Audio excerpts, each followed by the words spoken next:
Episode की शुरुआत flashback से होती है जिसमें हम साल 2005 का सीन देखते हैं जिसमें जूहूक भी हाई स्कूल में था और हम देखते हैं उसका फ्रेंड डोक्सू भी उसके साथ ही था। वो दोनों कॉलेज टाइम से ही बहुत अच्छे दोस्त थे। इनमें से सिर्फ जूहूक ही था जो रिच फैमिली से बिलोंग करता था, इसलिए सारे दोस्त हमेशा जूहूक के पैसों से ही पार्टी करते थे। एक दिन वो अपनी ग्रेजुएशन पूरी होने की खुशी में पार्टी कर रहे थे कि तभी उनके सामने ड्रंक हालत में जियोन आती है और वो बहुत ड्रंक थी और उसे देखकर ये दोनों डर जाते हैं और उसे इग्नोर करके आगे जाने लगते हैं। तभी कुछ लड़के जियोन को छेड़ने लगते हैं। तभी जियो वहाँ पर आता है। जियोन से पूछता है क्या तुम अकेली हो और तुम्हारे फ्रेंड्स कहाँ पर हैं। तब जियोन कहती है हाँ मैं बिल्कुल अकेली हूँ, थोड़े टाइम पहले मेरे फादर की डेथ हो गई है और अब मैं बिल्कुल अकेली हूँ। तब जियो उससे पूछता है कि तुम्हारे दोस्त तो होंगे, तो वो कहती है नहीं मेरा कोई दोस्त नहीं है, मैं बिल्कुल अकेली हूँ। यह कहकर वो जियो के ऊपर गिर जाती है क्योंकि वो तो ड्रंक थी, जिसकी वजह से उसका चश्मा भी टूट जाता है। जिहोक उसे जल्दी से अपने से दूर करता है और उसका चश्मा ढूंढने लगता है, लेकिन जियोन अपने ही चश्मे पर गलती से पैर रख देती है, जिसके बाद वो जिहोक के पास आती है और कहने लगती है कि तुम्हारे अंदर से बहुत अच्छी स्मेल आ रही है। इसके बाद जिहोक उसे कुछ नहीं कहता। उसकी इस हालत को देखकर उसे वो अपने साथ पार्क में ले जाने लगता है। पार्क में दोनों बैठकर आपस में बातें करते हैं। तब जियोन उसे बताती है कि 3 महीने पहले उसके डैडी की डेथ हो गई थी, उसके बाद वो बिल्कुल अकेली हो गई। वो बताती है कि उसके पापा के जाने के बाद सब उसे छोड़कर चले गए हैं, यहाँ तक कि उसके बॉयफ्रेंड के साथ भी उसका ब्रेकअप हो गया। और मेरे एक फ्रेंड है, लेकिन जब भी मुझे उसकी जरूरत होती है वो मेरे पास ही नहीं होती। हमें पता चलता है कि वो सुमिन की बात कर रही होती है। तो जिहोक उसे कहता है कि शायद वो बिजी होगी। तब जो उनसे कहती है हाँ मैं कितनी अनलकी हूँ, जब भी मुझे उसकी जरूरत होती है तो मेरे साथ नहीं होती, लेकिन अब क्या ही कर सकते हैं। वो इतनी ज़्यादा अच्छी है, सुंदर है, इंटेलिजेंट भी है और मैं उसके साथ बिल्कुल एक लूजर फील करती हूँ। तब जिहोक उसे कहता है कि अगर तुम्हें उसके साथ लूजर फील होता है तो तुम्हें उसके साथ नहीं रहना चाहिए। तब जो उसे बताते हैं कि वो मेरी इकलौती दोस्त है और वो स्कूल टाइम से ही मेरी दोस्त है। अब वो एक ही बची है मेरी लाइफ में, अगर वो भी नहीं होगी तो मैं बिल्कुल अकेली पड़ जाऊंगी। वो कहती है कि मैं अपनी लाइफ में एक बहुत बड़ी लूजर हूँ। तब जिहोक उसे बताता है कि तुमसे बड़ा लूजर तो मैं हूँ। जब मैं छोटा था तब मेरी मम्मी की डेथ हो गई थी, लेकिन उसके बाद मेरे पापा ने दूसरी शादी कर ली और फिर मेरा एक छोटा भाई भी आ गया और इस तरह मुझे मेरी फैमिली अजनबी सी लगने लगी। लेकिन इसके बाद मेरे पापा की डेथ हो गई और मुझे अपनी फैमिली बिल्कुल अजनबी लगने लगी, इसलिए मैं अपनी फैमिली से दूर रहने लगा और फैमिली के होते हुए भी मेरा कोई अपना नहीं है, इसलिए तुमसे बड़ा लूजर तो मैं हूँ। इसके बाद जो कहती है कि तुमने सही कहा, मुझसे बड़े लूजर तो तुम हो, तुम्हारे पास फैमिली है फिर भी वो तुम्हारी अपनी नहीं है, मेरे पास तो कोई भी नहीं है। इस तरह बातें करते करते ये दोनों यहाँ पर सो जाते हैं। जियोन को गहरी नींद में सोता हुआ देखकर जियो को उसे कहीं ना कहीं लाइक करने लगता है, लेकिन जब वो सुबह उठता है तो जियोन यहाँ पर नहीं होती, वो उसे बिना बताए ही यहाँ से चली गई थी। इसके बाद हम जियो को देखते हैं जो कि डोक्सू के साथ कराटे की प्रैक्टिस कर रहा था। वैसे तो डोक्सू एक ओलंपिक चैंपियन रह चुका है, लेकिन फिर भी जियो को आसानी से हरा देता है, जिससे डोक्सू को बिल्कुल अच्छा नहीं लगता। इसके बाद जिहोक बाहर आकर बैठता है। तभी उसे जियोन की आवाज़ आने लगती है, तो उस आवाज़ का पीछा करता है। तभी वो देखता है वहाँ पर जियोन बैठकर किसी से बातें कर रही थी, लेकिन वो किससे बातें कर रही थी ये उसे दिखाई नहीं देता। वो उससे कह रही थी कि कल मैं बहुत नशे में थी और मैं एक बूढ़े इंसान के साथ थी। चलो मैं तो बच्ची हूँ, लेकिन उस बूढ़े इंसान को समझना चाहिए था कि उसे मेरी जैसी लड़की के साथ नहीं रहना चाहिए। ये सुनकर जिहोक को बहुत बुरा लगता है, लेकिन साथ ही उसे हंसी भी आ रही थी जीवन की बातों पर। उसके बाद जिहोक जब यहाँ से अपने दोस्तों के साथ जा रहा था तब उसे कैट की आवाज़ आती है, तो वो नीचे देखता है तो एक कैट पानी पी रही थी। तभी उसे समझ में आ जाता है कि जियोन किसी कैट के साथ बातें कर रही थी। तब जिहोक अपने दोस्तों से पूछता है क्या मैं बूढ़ा दिखाई देता हूँ, तो उसके दोस्त इसकी बात को इग्नोर कर देते हैं क्योंकि उन्हें लगता है कि इसका दिमाग खिसक गया है, क्योंकि आज से पहले जिहोक ने ऐसी बातें कभी नहीं पूछी थी। इसके बाद जियोन रोज कैट को देखने आती थी और जिहोक भी जियोन को देखने आता था। इस तरह जिहोक को जियोन से प्यार हो गया था, लेकिन वो कभी इसके बारे में जियोन को बता नहीं पाया और कभी कभी कोशिश भी करता था उस कैट के पास जाने की।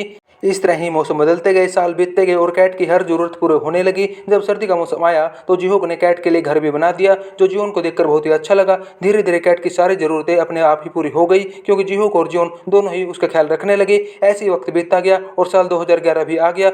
अब जिहोक यूएन की कंपनी का जनरल मैनेजर बन चुका था। अब वो इस पोस्ट पर था, तो जियोन यहाँ पर जॉब करने के लिए आई थी।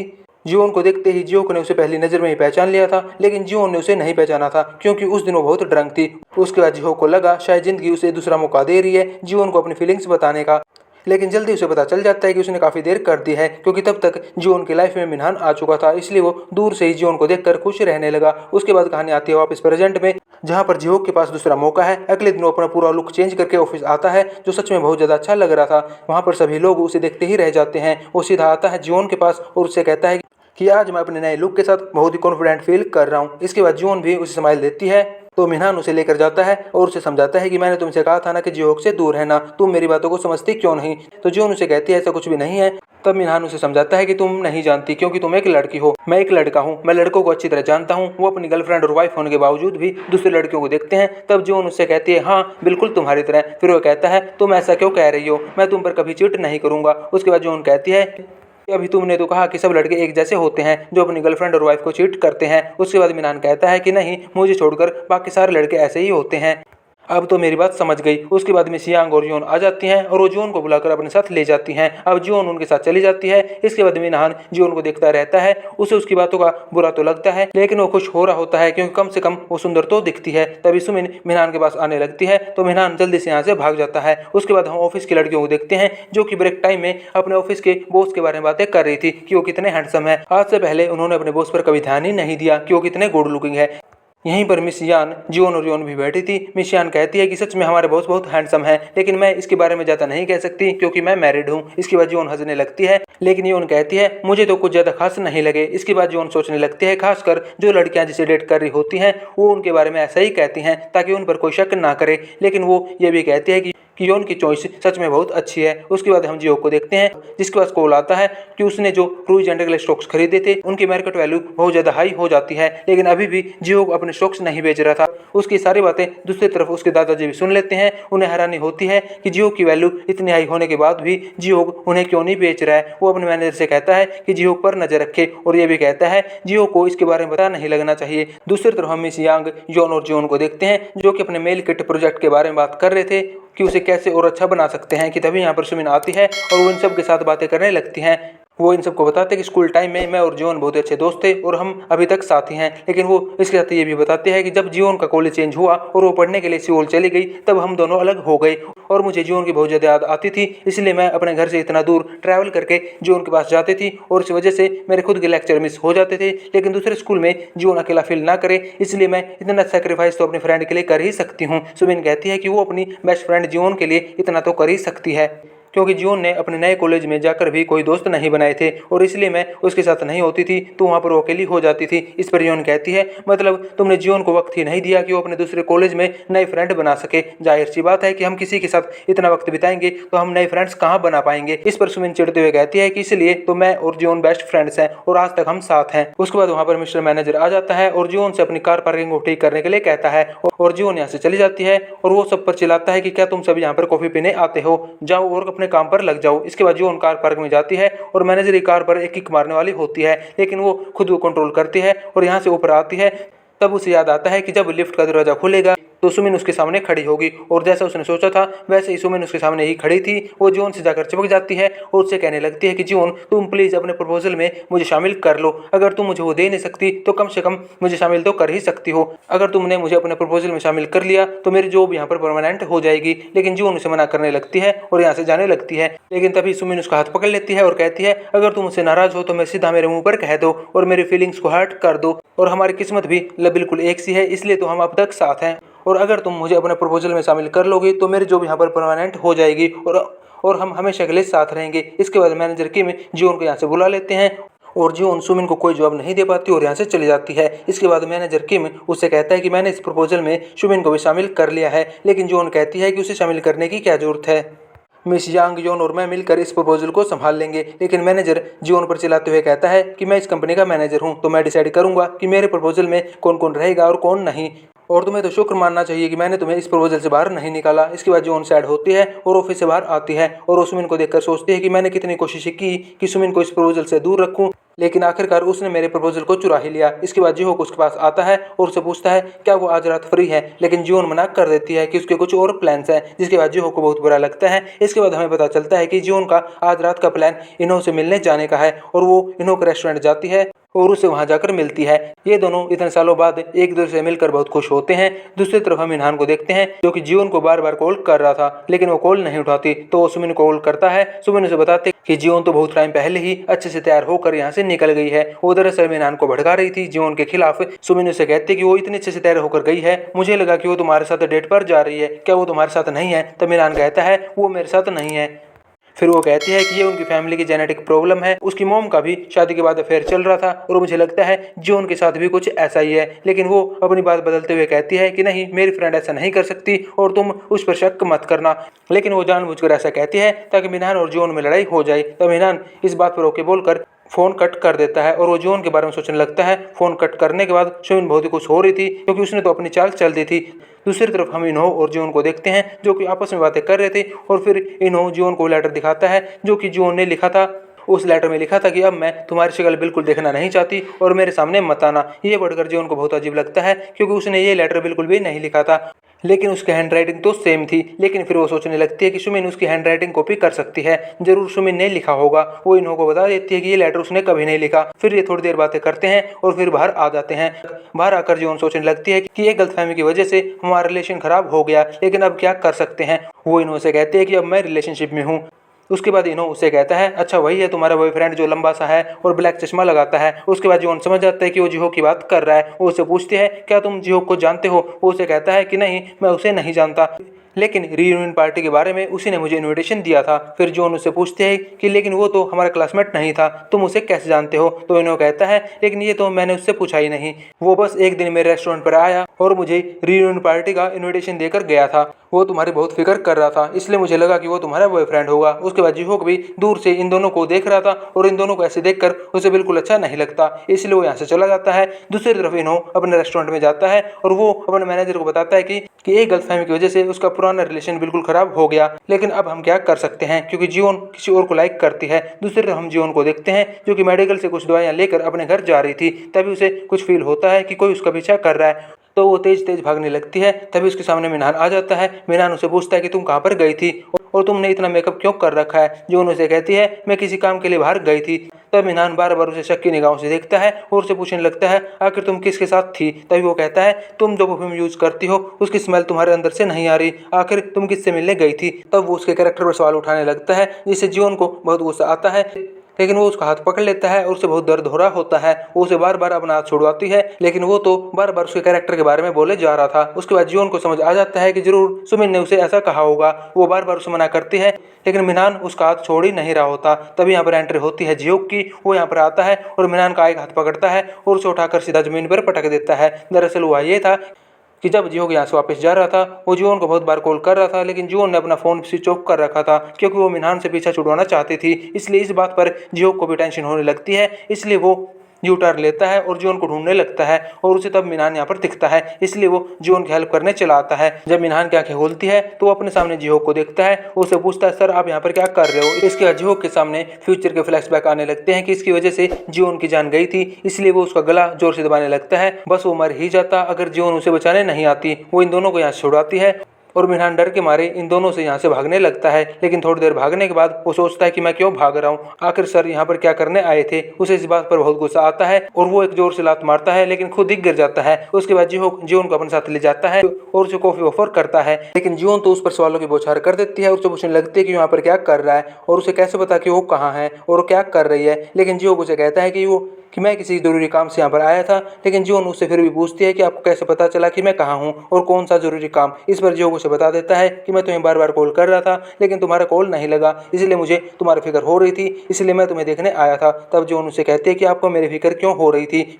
आपको मेरी फिक्र करने की जरूरत नहीं है। जून ये सब इसलिए कह रही थी क्योंकि उसके हिसाब से जिहो की गर्लफ्रेंड है और उसे किसी और लड़की की फिक्र नहीं करनी चाहिए। इसके बाद जून यहाँ से जाने लगती है, लेकिन जून उसके पीछे जाता है और उसे रोकने लगता है। तब जून उससे पूछ लेती है कि आखिर तुम मेरी फिक्र क्यों कर रहे हो, तुम कौन होते हो मेरी फिक्र करने वाले? उसके बाद जिहो हिम्मत करके उसे बोल ही देता है कि वो उसे लाइक करता है। इस पर जून बहुत ज्यादा इमोशनल हो जाती है और उसे कहने लगती है, मुझे लगता था कि मिनान बहुत बुरा आदमी है, लेकिन तुम तो उससे भी ज्यादा घटिया निकले। तुम्हारी ऑलरेडी गर्लफ्रेंड है और तुम किसी और लड़की को ढूंढ रहे हो।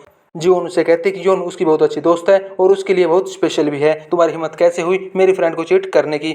और ये बोलकर वो जॉन को कॉल करने लगती है तुम्हारी चीटिंग के बारे में बताने के लिए, लेकिन तभी जिहो उसे रोकता है और खुद जॉन को कॉल करने लगता है। तभी जियोन की मिसअंडरस्टैंडिंग दूर हो जाती है कि जॉन जिहो की गर्लफ्रेंड नहीं बल्कि जिहो की बहन है। इसके बाद वो खुद ही बहुत एम्बेरस हो जाती है और जिहो से माफ़ी मांगने लगती है कि उसने जो भी सोचा उसके लिए उसे माफ़ कर दे। लेकिन जिहो उसे कहता है कि ये सब तो ठीक है, लेकिन मैंने जो तुमसे पहले कहा कि मैं तुम्हें लाइक करता हूँ वो झूठ नहीं था, मैं सच में तुम्हें लाइक करता हूँ। ये सुनकर जीवन को बहुत अजीब सी फीलिंग होती है और वो वहीं पर खड़ी हो जाती है, कुछ बोल ही नहीं पाती। इसके बाद हम सुमिन को देखते हैं जो कि इन दोनों को देख लेती है और इसे तो यकीन ही नहीं हो रहा होता कि जिहो और जॉन एक साथ हैं। तभी इसके पास मिनान कॉल आता है, लेकिन इनके आपस में क्या बात हुई ये तो हमें अगले एपिसोड में ही पता चलेगा। इसके बाद जीहोक जियोन को घर छोड़ने आता है। जियोन उसे आज के लिए थैंक यू बोलती है और उसे मिनान से बचाने के लिए भी। तभी जियोन के पेट में दर्द होने लगता है क्योंकि उसे गैस्ट्रिक की प्रॉब्लम थी। तभी जीहोक उसे पूछने के लिए आगे आता है, लेकिन वहीं उसके कंधे पर बेहोश हो जाता है। इसके बाद वो उसे हॉस्पिटल लेकर जाती है। दूसरी तरफ मिनान को देखते हैं, जिसने अपनी सिचुएशन के बारे में सुमिन को सब कुछ बता दिया था।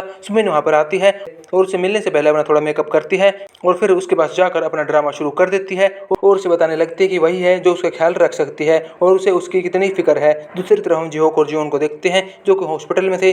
जीहोक को जैसे थोड़ा होश आता है तभी डॉक्टर वहाँ पर आता है और उसे कहता है कि आजकल वो बहुत ज़्यादा टेंशन ले रहा है, इसलिए वो बेहोश हो गया था और वो खाना भी ठीक से नहीं खा रहा। इसके बाद जीहोक को याद आता है कि जियोन के पेट में भी दर्द हो रहा था, इसलिए वो डॉक्टर से जियोन को चेक करने के लिए बोलता है, लेकिन जियोन मना करती है कि उसे पता है कि उसके पेट में दर्द क्यों हो रहा है। उस पर जीहोक उसे कहता है कि उसने कई बार उसके डेस्क पर पेट दर्द की दवाइयाँ देखी हैं, इसलिए वो डॉक्टर से कहता है कि वो जियोन को चेक कर ले, लेकिन जियोन कहती है कि वो अब ठीक है और ये दोनों एक दूसरे को कहने लगते हैं। इसलिए डॉक्टर परेशान होकर कहता है कि मैं तुम दोनों का ही टेस्ट कर लेता हूँ। दूसरी तरफ हम मिनान और सुमिन को बहुत ही ज़्यादा क्लोज देखते हैं। वो इस बारे में बातें कर ही रहे थे, तभी सुमिन कहती है कि नहीं, हमें ऐसा नहीं करना चाहिए, जियोन मेरी बेस्ट फ्रेंड है। कि तभी वो मिनान के सामने रोने लगती है ताकि मिनान को उस पर दया आ जाए। तभी मिनान उसे उठाता है और उसे घर छोड़ने लगता है। तो फिर तभी घर जाते जाते सुमिन उससे कहते हैं कि मुझे भी तुम्हारे साथ बहुत अच्छा लगता है, लेकिन अब हम कुछ नहीं कर सकते क्योंकि तुम मेरी फ्रेंड जियोन के बॉयफ्रेंड हो। दरअसल सुमिन के दिमाग में ये सब चल रहा था कि जब से मिनान के स्टॉक्स के ज़्यादा हाई प्राइस हुए हैं, इसलिए वो मिनान को अपनी साइड करना चाहती थी और उसके दिमाग में यही सब चल रहा था। उसके बाद वो घर चली जाती है और मिनान भी यहाँ से चला जाता है। दूसरी तरफ हम जीहोक और जियोन को देखते हैं। जियोन उसे आज के लिए थैंक यू बोलती है। उसके बाद जीहोक उसे कहता है कि मैं बहुत ही अच्छा इंसान हूँ, तुम मुझ पर ट्रस्ट कर सकती हो। जियोन सोचती है भले ही तुम अच्छे इंसान हो, लेकिन मैं किसी पर ट्रस्ट करना इतना आसान नहीं समझती, और वैसे भी मेरा बॉयफ्रेंड है और आज जो हुआ उसके बाद वो भी इस बारे में सोच रहा होगा।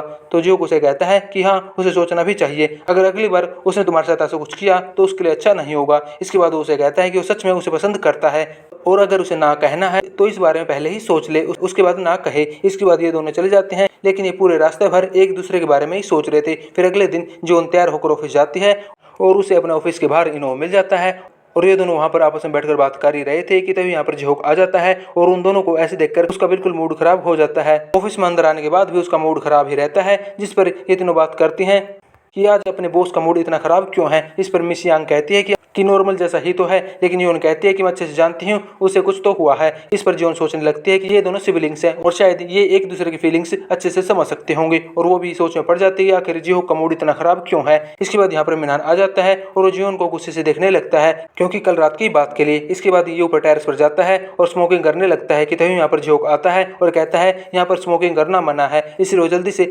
सिगरेट फेंक देता है। लेकिन तभी वो जिहोक से पूछता है कि कल रात वो वहाँ पर क्या कर रहा था। तभी जिहोक उसे दिखाता है कि यूएन की कंपनी का वेयर हाउस भी उसी तरफ है, मैं उस तरफ जा रहा था कि तभी मैंने तुम दोनों को देखा। इसके बाद वो मिनान से कहता है कि यूएन की कंपनी में डेटिंग करना अलाउड नहीं है, लेकिन मिनान उसे कहता है कि हाँ, ये रूल तो है, लेकिन इसे मानता कौन है, हर कोई किसी न किसी के साथ डेट तो कर ही रहा है ऑफिस में। जियोक उससे कहता है कि तुम्हें जियोन के साथ ब्रेकअप कर लेना चाहिए क्योंकि तुम उसके लिए बिल्कुल भी अच्छे नहीं हो। फिर तभी वो टाइम देखने के बहाने उसको हाथ को वैसे ही मरोड़ देता है जैसे उसने जियोन के हाथ को मरोड़ा था, इसलिए मिनान चिल्लाने लगता है। तो जियोक उसे कहता है कि दर्द हुआ ना, ऐसे ही जियोन को भी दर्द हुआ होगा तब तुमने उसका हाथ मरोड़ा था। इस पर वो मिनान से कहता है कि आज के बाद तुम उसका हाथ नहीं मरोड़ोगे।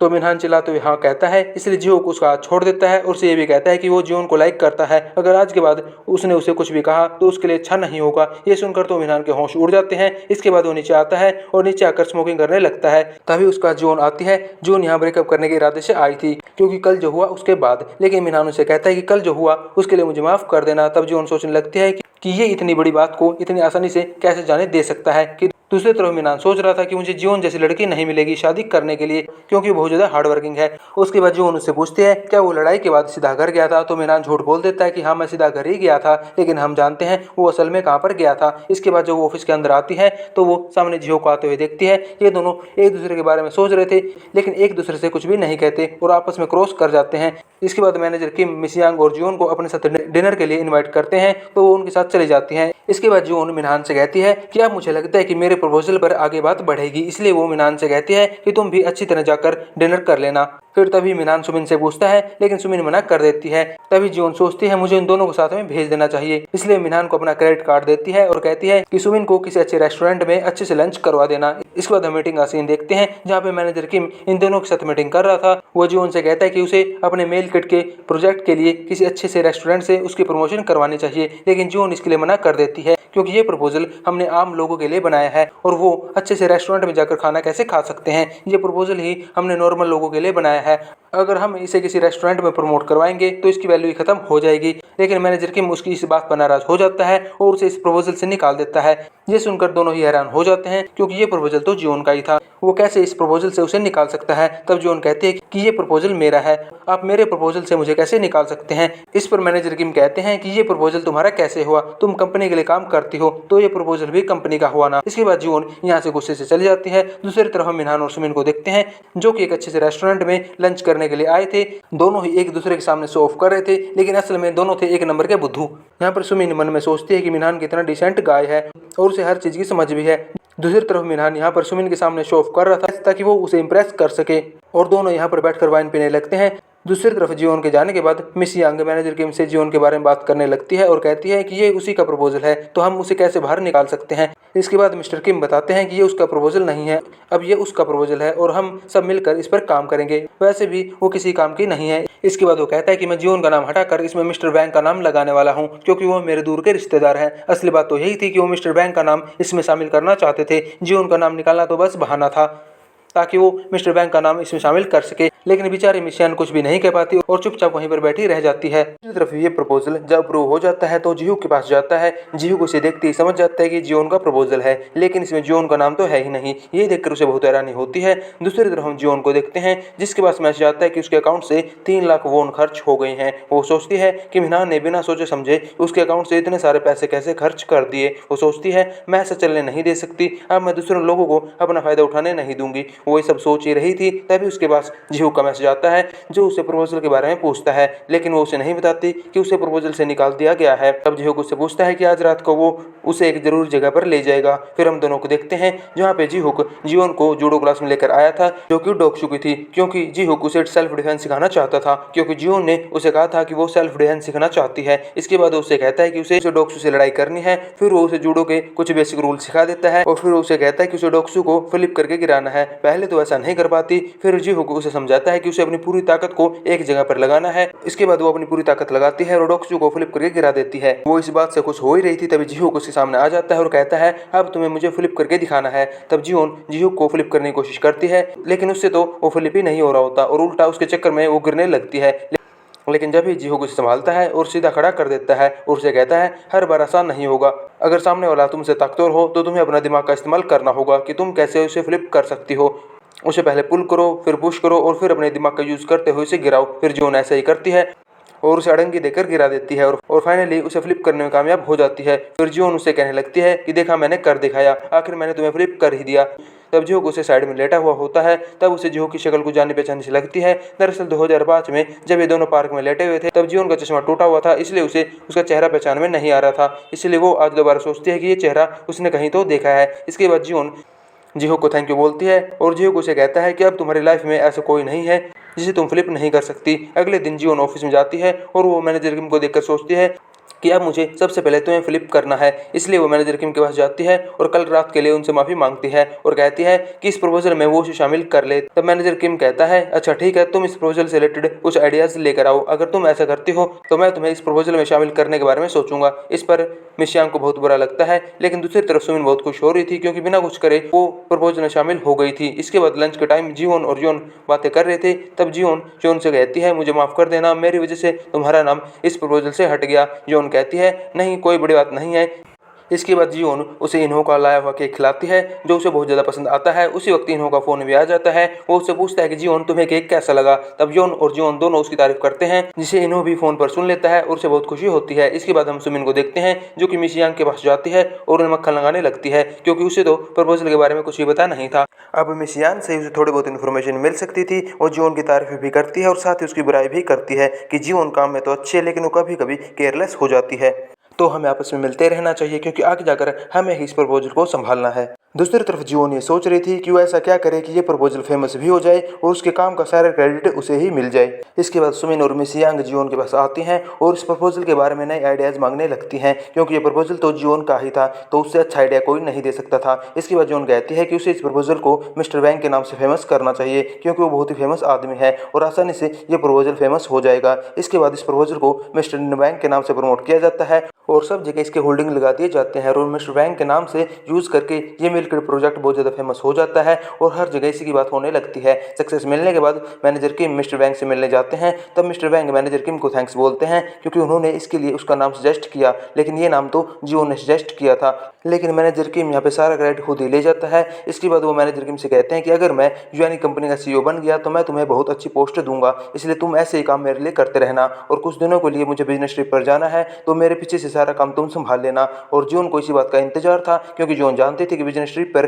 मिस्टर वैंग स्कैंडल में फंस जाएंगे। जून ने जब सोच ही रही थी तभी उसके पास मिनहान और सुमिन आते हैं। सुमिन उससे कहते हैं कि तुम कितना हार्डवर्क करते हो कि तुम्हें लंच करने का टाइम भी नहीं लगता, मैं तुम्हारे लिए लंच लेकर आई हूँ। तब सुमिन जून से कहने लगती है कि तुम हार्डवर्क करते रहो और तुम्हें इसका इनाम जरूर मिलेगा, लेकिन मन ही मन वो सोचते हैं कि हार्डवर्क तुम करो और इनाम मुझे मिलेगा, जैसे कि इस प्रपोजल में हुआ। उसके बाद जून कहती है कि तुमने सही कहा, अगर मैं हार्डवर्क करूंगी तो इसका नाम मुझे ही मिलेगा, सिर्फ मुझे। उसके बाद सुमिन कहने लगती है कि ये सब बात छोड़ो, चलो खाना खाते हैं। इसके बाद जब जून चिकन देखती है तो वो सोया सॉस चिकन थे, जो कि सुमिन को बहुत ज़्यादा पसंद थे। इसके बाद जून सुमिन से कहती है तुमने तो कहा था कि तुम चिकन मेरे लेकर आई हो, पर ये तो तुम्हारे फेवरेट है। ये कहकर वो ऐसे जाने लगती है और कहती है कि मुझे चिकन दिन में खाना पसंद नहीं है, और ये कहकर वो ऐसे चली जाती है। इसके बाद हम मिस्टर वैंग को देखते हैं जो कि बिजनेस ट्रिप के लिए जा रहे थे। उनके पास फोन कॉल आता है और वो उसे कहती है हेलो मिस्टर वैंग, आप मुझे जानते ही होंगे, मेरा नाम कांक जियोन है, हम पहले भी मिल चुके हैं। वो उसे बताते हैं कि मेल किट का प्रपोजल असल में उसका प्रपोजल है और ये उसे चुरा कर किसी और को दे दिया गया और इसके लिए वो कंपनी में केस करने वाली है। ये सुनकर उसे बहुत ज़्यादा गुस्सा आता है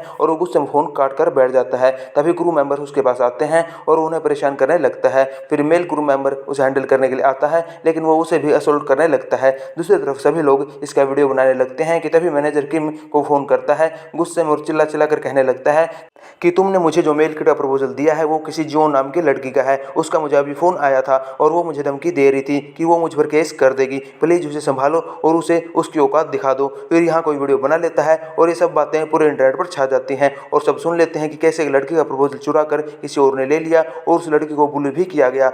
और इसका असर उस मेल किट प्रपोजल पर भी आता है और सब उसे बॉयकॉट करने लगते हैं और ये पूरा बहुत बड़ा स्कैंडल बन जाता है। और इस स्कैंडल के जरिए सबको पता चल जाता है कि वो प्रपोजल जीवन का था, क्योंकि वो चिल्ला चिल्ला कर सबको बता रहा था। और ये न्यूज़ जीवन भी देख लेती है, जो कि न्यूज़ देखकर बहुत ज़्यादा खुश हो रही थी, क्योंकि आखिरकार उसका प्लान काम कर गया था। इसके बाद जीवन बेटी जैसा सॉन्ग सुनने लगती है। तभी जीहोक उसके पास आता है और उसे कहता है कि मिस्टर वैंग को कंपनी से डिसमिस कर दिया गया है और मैनेजर किम को भी डिसमिसल में लाया जाएगा, क्योंकि उन्होंने तुम्हारा प्रपोजल चुरा कर तुम्हें इस प्रपोजल से बाहर निकाल दिया था और इस अच्छे प्रपोजल के लिए तुम्हारा भी प्रमोशन किया जाएगा। इसके बाद वो यहाँ से जाने लगता है, लेकिन तभी जीवन उसे रोकती है कि हड़बड़ी में उसका फोन नीचे गिर जाता है।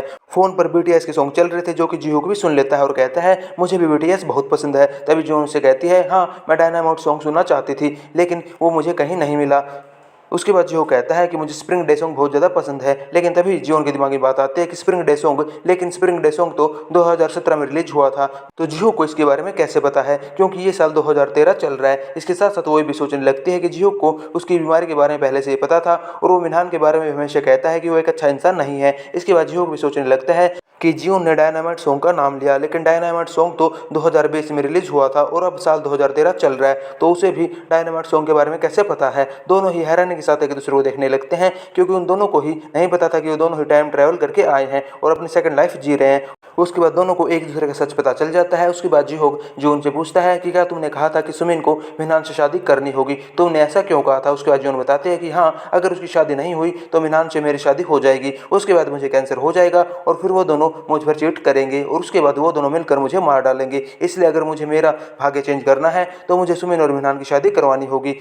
क्या तुम्हें ये सब नहीं पता। उसके बाद जिहो कहता है नहीं, मैं अपना ज़्यादा कुछ चेंज नहीं कर पाया हूँ सिवाय उस रियूनियन पार्टी के। उसके बाद जून उसे कहती है तो अच्छा, तुमने ही इन्हों को उस रियूनियन पार्टी में भेजा था, लेकिन तुमने उस रेस्टोरेंट का एड्रेस कहाँ से मिला। उसके बाद जिहो उसे बताता है कि वो उसके फ्यूनरल पर गया था। उसके बाद जून सैड हो जाती है और उसे पूछते हैं कि कैसा था मेरा फ्यूनरल। वो बताता है कि वो बहुत ही सैड दिन था, सब लोगों को तुम्हारे जाने का बहुत रिग्रेट हुआ था। इसके बाद जून हंसती और कहती है तुम झूठ बोल रहे हो, मेरे मरने पर भला किसको रिग्रेट हो सकता है, क्योंकि मेरा तो कोई अपना भी नहीं था। इसके बाद जिहोक उसे कहता है हमें बहुत सारी बातें करनी है, तो चलो कहीं चलते हैं। इसके बाद जिहोक उसे अपने घर ले जाता है जहाँ पे एक कैट भी थी। वो कैट जियोन के पास आने लगती है, लेकिन जिहोक उसे बीच में ही उठा लेता है और कहता है कि इसे दूसरे लोग पसंद नहीं है, बल्कि उस कैट को जियोन बहुत ज़्यादा पसंद आ रही थी और वो उसके साथ खेलने भी लगती है। तब भी जिहोक उसे कहता है कि क्यों ना तुम मिनान से ब्रेकअप कर लो और सुमिन से बिल्कुल कट ऑफ कर लो। तब जियोन उसे कहती है कि वो ऐसा करके ट्राई कर चुकी है, लेकिन ऐसा करने से कुछ भी नहीं होने वाला। मुझे अगर अपना भाग्य चेंज करना है तो मुझे उन दोनों के साथ ही रहना होगा। और दूसरा, अगर मैं मिनहान से ब्रेकअप कर लेती हूँ तो वो बिल्कुल पागल हो जाएगा और क्या पता पिछली बार की तरह वो मुझे मार डाले, लेकिन मेरे पास एक रास्ता है। फिर तभी वो उसे अपना हाथ दिखाती है और कहती है मेरे हाथ पर निशान होना चाहिए था, लेकिन उस दिन तुमने मुझे बचाया तो जलने का निशान तुम्हारे हाथ पर आ गया। मतलब जो होना है वो होकर ही रहेगा, लेकिन अगर मैं अपना भाग्य चेंज कर दूं, यानी कि मेरी किस्मत किसी और को दे दूं, तो जो मेरे साथ बुरा हुआ था वो किसी और के साथ होगा। तो ये सोचकर जिहो को बहुत शौक लगता है और वो सोचने लगता है मतलब शादी के बदले शादी होगी और मौत के बदले मौत। इसके बाद हम एक फ्लैशबैक देखते हैं जहाँ पर जियोन के फ्यूनरल के बाद जियो को यहाँ से जाने लगता है और वो बहुत ही ज़्यादा सैड होता है और उसकी कार भी खराब हो जाती है। और तभी बारिश में भीगने लगता है कि तभी उसके पास वही टैक्सी आती है जिसमें जियोन के फादर बैठे थे और वो उस टैक्सी में बैठ जाता है। तभी जियोन के फादर उससे कहते हैं कि लगता है तुम्हें अपनी बहुत कीमती चीज़ खो दी है। उसके बाद जियो कहता है हाँ आपने सही कहा, मैं उसके लिए कुछ भी नहीं कर पाया और मुझे ऐसा लग रहा है कि जैसे मेरी पूरी दुनिया खत्म हो गई है। उसके बाद जियोन के फादर उससे कहते हैं अगर तुम्हें सेकंड चांस मिले तो क्या तुम सब कुछ ठीक कर पाओगे। तो जियो उससे कहता है कि अगर उसे ये लाइफ एक सेकंड चांस देगी तो वो सब कुछ करेगा जिससे कि वो खुश रह सके और उसे बचाने की पूरी कोशिश करेगा। और वो इस लाइफ में जो नहीं कर पाया वो इस लाइफ में करना चाहेगा। मतलब हम समझ पाते हैं कि जियो के फादर ने ही जियो को ये दूसरी लाइफ दी थी। जिहो के सब फ्लैशबैक में याद कर ही रहा था, तभी जिहो उनसे पूछती है और तुम्हारे साथ क्या हुआ था, क्या तुम भी मर गए थे। लेकिन इस पर जिहो को मना कर देता है और कहता है मुझे नींद आ गई थी और जब मैं नींद से उठा तो मैं सीधा 2013 में पहुंच गया था। लेकिन हकीकत तो ये थी कि उसका एक्सीडेंट हो गया था और उसकी डेथ हो गई थी। लेकिन वो ये सब जियो को नहीं बताता कि मरने के बाद वो भी अपनी सेकंड लाइफ जी रहा है। और वो अब जियो का लॉजिक समझ गया था, मतलब अगर उसने अपना भाग्य चेंज नहीं किया तो आज से 10 साल बाद उसकी भी डेथ हो जाएगी। अगला सीन ऑफिस का देखते हैं जिसमें उस मेल किट प्रोजेक्ट का हर तरफ बाइकआउट हो रहा था और मिस यांग यहाँ पर आती है और सोचते हैं कि जियोन ने इस प्रोजेक्ट पर कितनी मेहनत की थी, लेकिन अब सब जगह इसका बॉयकॉट हो रहा है। पता नहीं ये हमारी कंपनी के पास रहेगा या फिर नहीं। दूसरी तरफ हम कंपनी में मिस्टर ली को आते हुए देखते हैं। वो मिस यांग के आगे से गुजर जाते हैं और हम एक छोटा सा फ्लैशबैक देखते हैं जिसमें मिस्टर ली उन्हें कह रहे थे कि आप जैसे लोग मुझे बिल्कुल पसंद नहीं है। अब इसके आगे क्या हुआ ये सब हमें बाद में पता चलेगा। अब जैसे ही कंपनी में मिस्टर ली आते हैं तो वहाँ पर भूचाल मच जाता है। हमें पता चलता है कि वो यहाँ पर नए HR बनकर आए हैं और वही कंपनी को संभालने वाले हैं। अगली तरफ हम जिहो को देखते हैं जो कि अपने घर पर था। तभी उसके बाद सियोन का कॉल आता है। वो भागकर कंपनी में जाता है क्योंकि उसे ली के बारे में पता चल गया था। हम देखते हैं कि मिस्टर ली कोई और नहीं जिहो के स्टेप ब्रदर हैं और हम उनकी बातों से पता कर पाते हैं कि उन दोनों के बीच कुछ खास नहीं बनती। उसके बाद मिस्टर ली जिहोक से कहते हैं कि उन्हें यहाँ पर चेयरमैन ने भेजा है और वो फैमिली के लिए और बिजनेस के लिए और उसे संभालने के लिए कुछ भी कर सकते हैं। इसके बाद वे फॉर्म उठाते हैं और कहते हैं मुझे नहीं लगता कि ये लड़की तुम्हारे टाइप की है। उस फॉर्म पर जियोन की फोटो थी और वो उन्हें बताते हैं कि मैं जानता हूँ तुम ये प्रपोजल जियोन को देना चाहते हो, लेकिन अब मैं यहाँ पर आ गया हूँ और ये प्रपोजल मिस यांग हैंडल करेंगी ना कि जून। इस बात को सुनकर जिहो को गुस्सा तो बहुत आता है, लेकिन वो ली की बातों को टाल नहीं सकता। इसलिए वो यहाँ से ये कहकर जाने लगता है कि ये लड़की बहुत ही हम्बल लगती है, मुझे नहीं लगता कि जियो लोगों को इन्फ्लुएंस कर पाएगी। इसके बाद जिहो यहाँ से जाने लगता है, लेकिन वो उससे कहता है कि ये प्रपोजल जियोन का ही था और इस प्रपोजल के लिए उसने कितने सारे लोगों को इन्फ्लुएंस किया है और तुम्हें लगता है कि इस प्रोजेक्ट को संभाल नहीं पाएंगी। ये कहकर वहाँ से चला जाता है। अगला सीन हम मीटिंग का देखते हैं जिसमें जिहो इस प्रपोजल के बारे में सबको बता रहा होता है कि इस प्रपोजल को अब कौन हैंडल करेगा। जियोन को पूरा यकीन था कि इस प्रपोजल को वो ही लीड करने वाली है, लेकिन जिहो को यहाँ पे मिस यांग का नाम कह के चला जाता है कि इस प्रपोजल को अब वही लीड करेंगी और इसमें 3 असिस्टेंट मैनेजर भी होंगे जिसमें मिनहान, सुमिन और योन शामिल थी। ये सुनकर तो जियोन को बहुत बुरा लगता है और वो जिहो के पीछे जाती है और उसे कहती है मुझे लगा कि मैं इस प्रपोजल को हैंडल करने वाली हूँ, लेकिन जियो को उसे कहता है कि ऐसा नहीं है, जैसा पहले चल रहा था वैसा ही चलेगा। लेकिन अभी इसमें सुमिन और मिनहान का नाम भी आ गया था। तो जियो उससे कहता है कि तुम्हें इससे प्रॉब्लम नहीं होनी चाहिए क्योंकि तुम ही तो चाहते थे कि मिनहान और सुमिन एक साथ रहें और इसी बहाने अब वो साथ रहेंगे।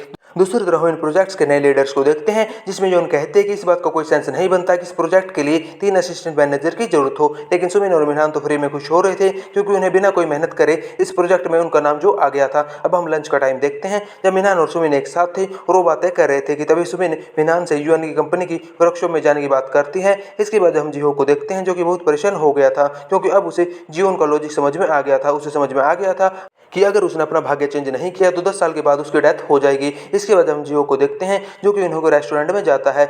जब इन्हों को पता चलता है कि जीहो को यहाँ पर आया है तो वो उससे पूछने जाता है कि वो इन्हों को कैसे जानता है, लेकिन जीहो को उससे अलग ही टाइप की बातें करने लगता है। वो उसे फ्यूचर की कुछ बातें पूछने लगता है, ये जानने के लिए कहीं इन्हों भी तो टाइम ट्रैवल करके नहीं आया है। जब इन्हों कुछ जवाब नहीं दे पाता तो जीहो उसे कहता है कि तुम्हें तो खुश होना चाहिए क्योंकि 10 साल के बाद तुम मरने वाले नहीं हो। और ये बातें इन्हों को समझ में तो नहीं आती। कुछ देर बाद हम जीहो को बहुत ही ज्यादा ड्रंक हालत में देखते हैं और हम देखते हैं कि उसे लेने के लिए योन आती है। दरअसल जीहूक ने योन को कॉल किया था कि तभी योन उसे लेने आती है और तभी उसकी आवाज़ सुनकर इन्हों को कुछ याद आता है कि ये आवाज़ उसने जियोन के फ़ोन पर भी सुनी है। तभी उसे पूछता है क्या तुम जियोन को जानती हो। वो कहती है हाँ, वो मेरी बहुत अच्छी दोस्त है। कि तभी इन्हों उसे बताता है कि जो केक मैंने जियोन के लिए भेजा था वो केक तुमने भी खाया था ना।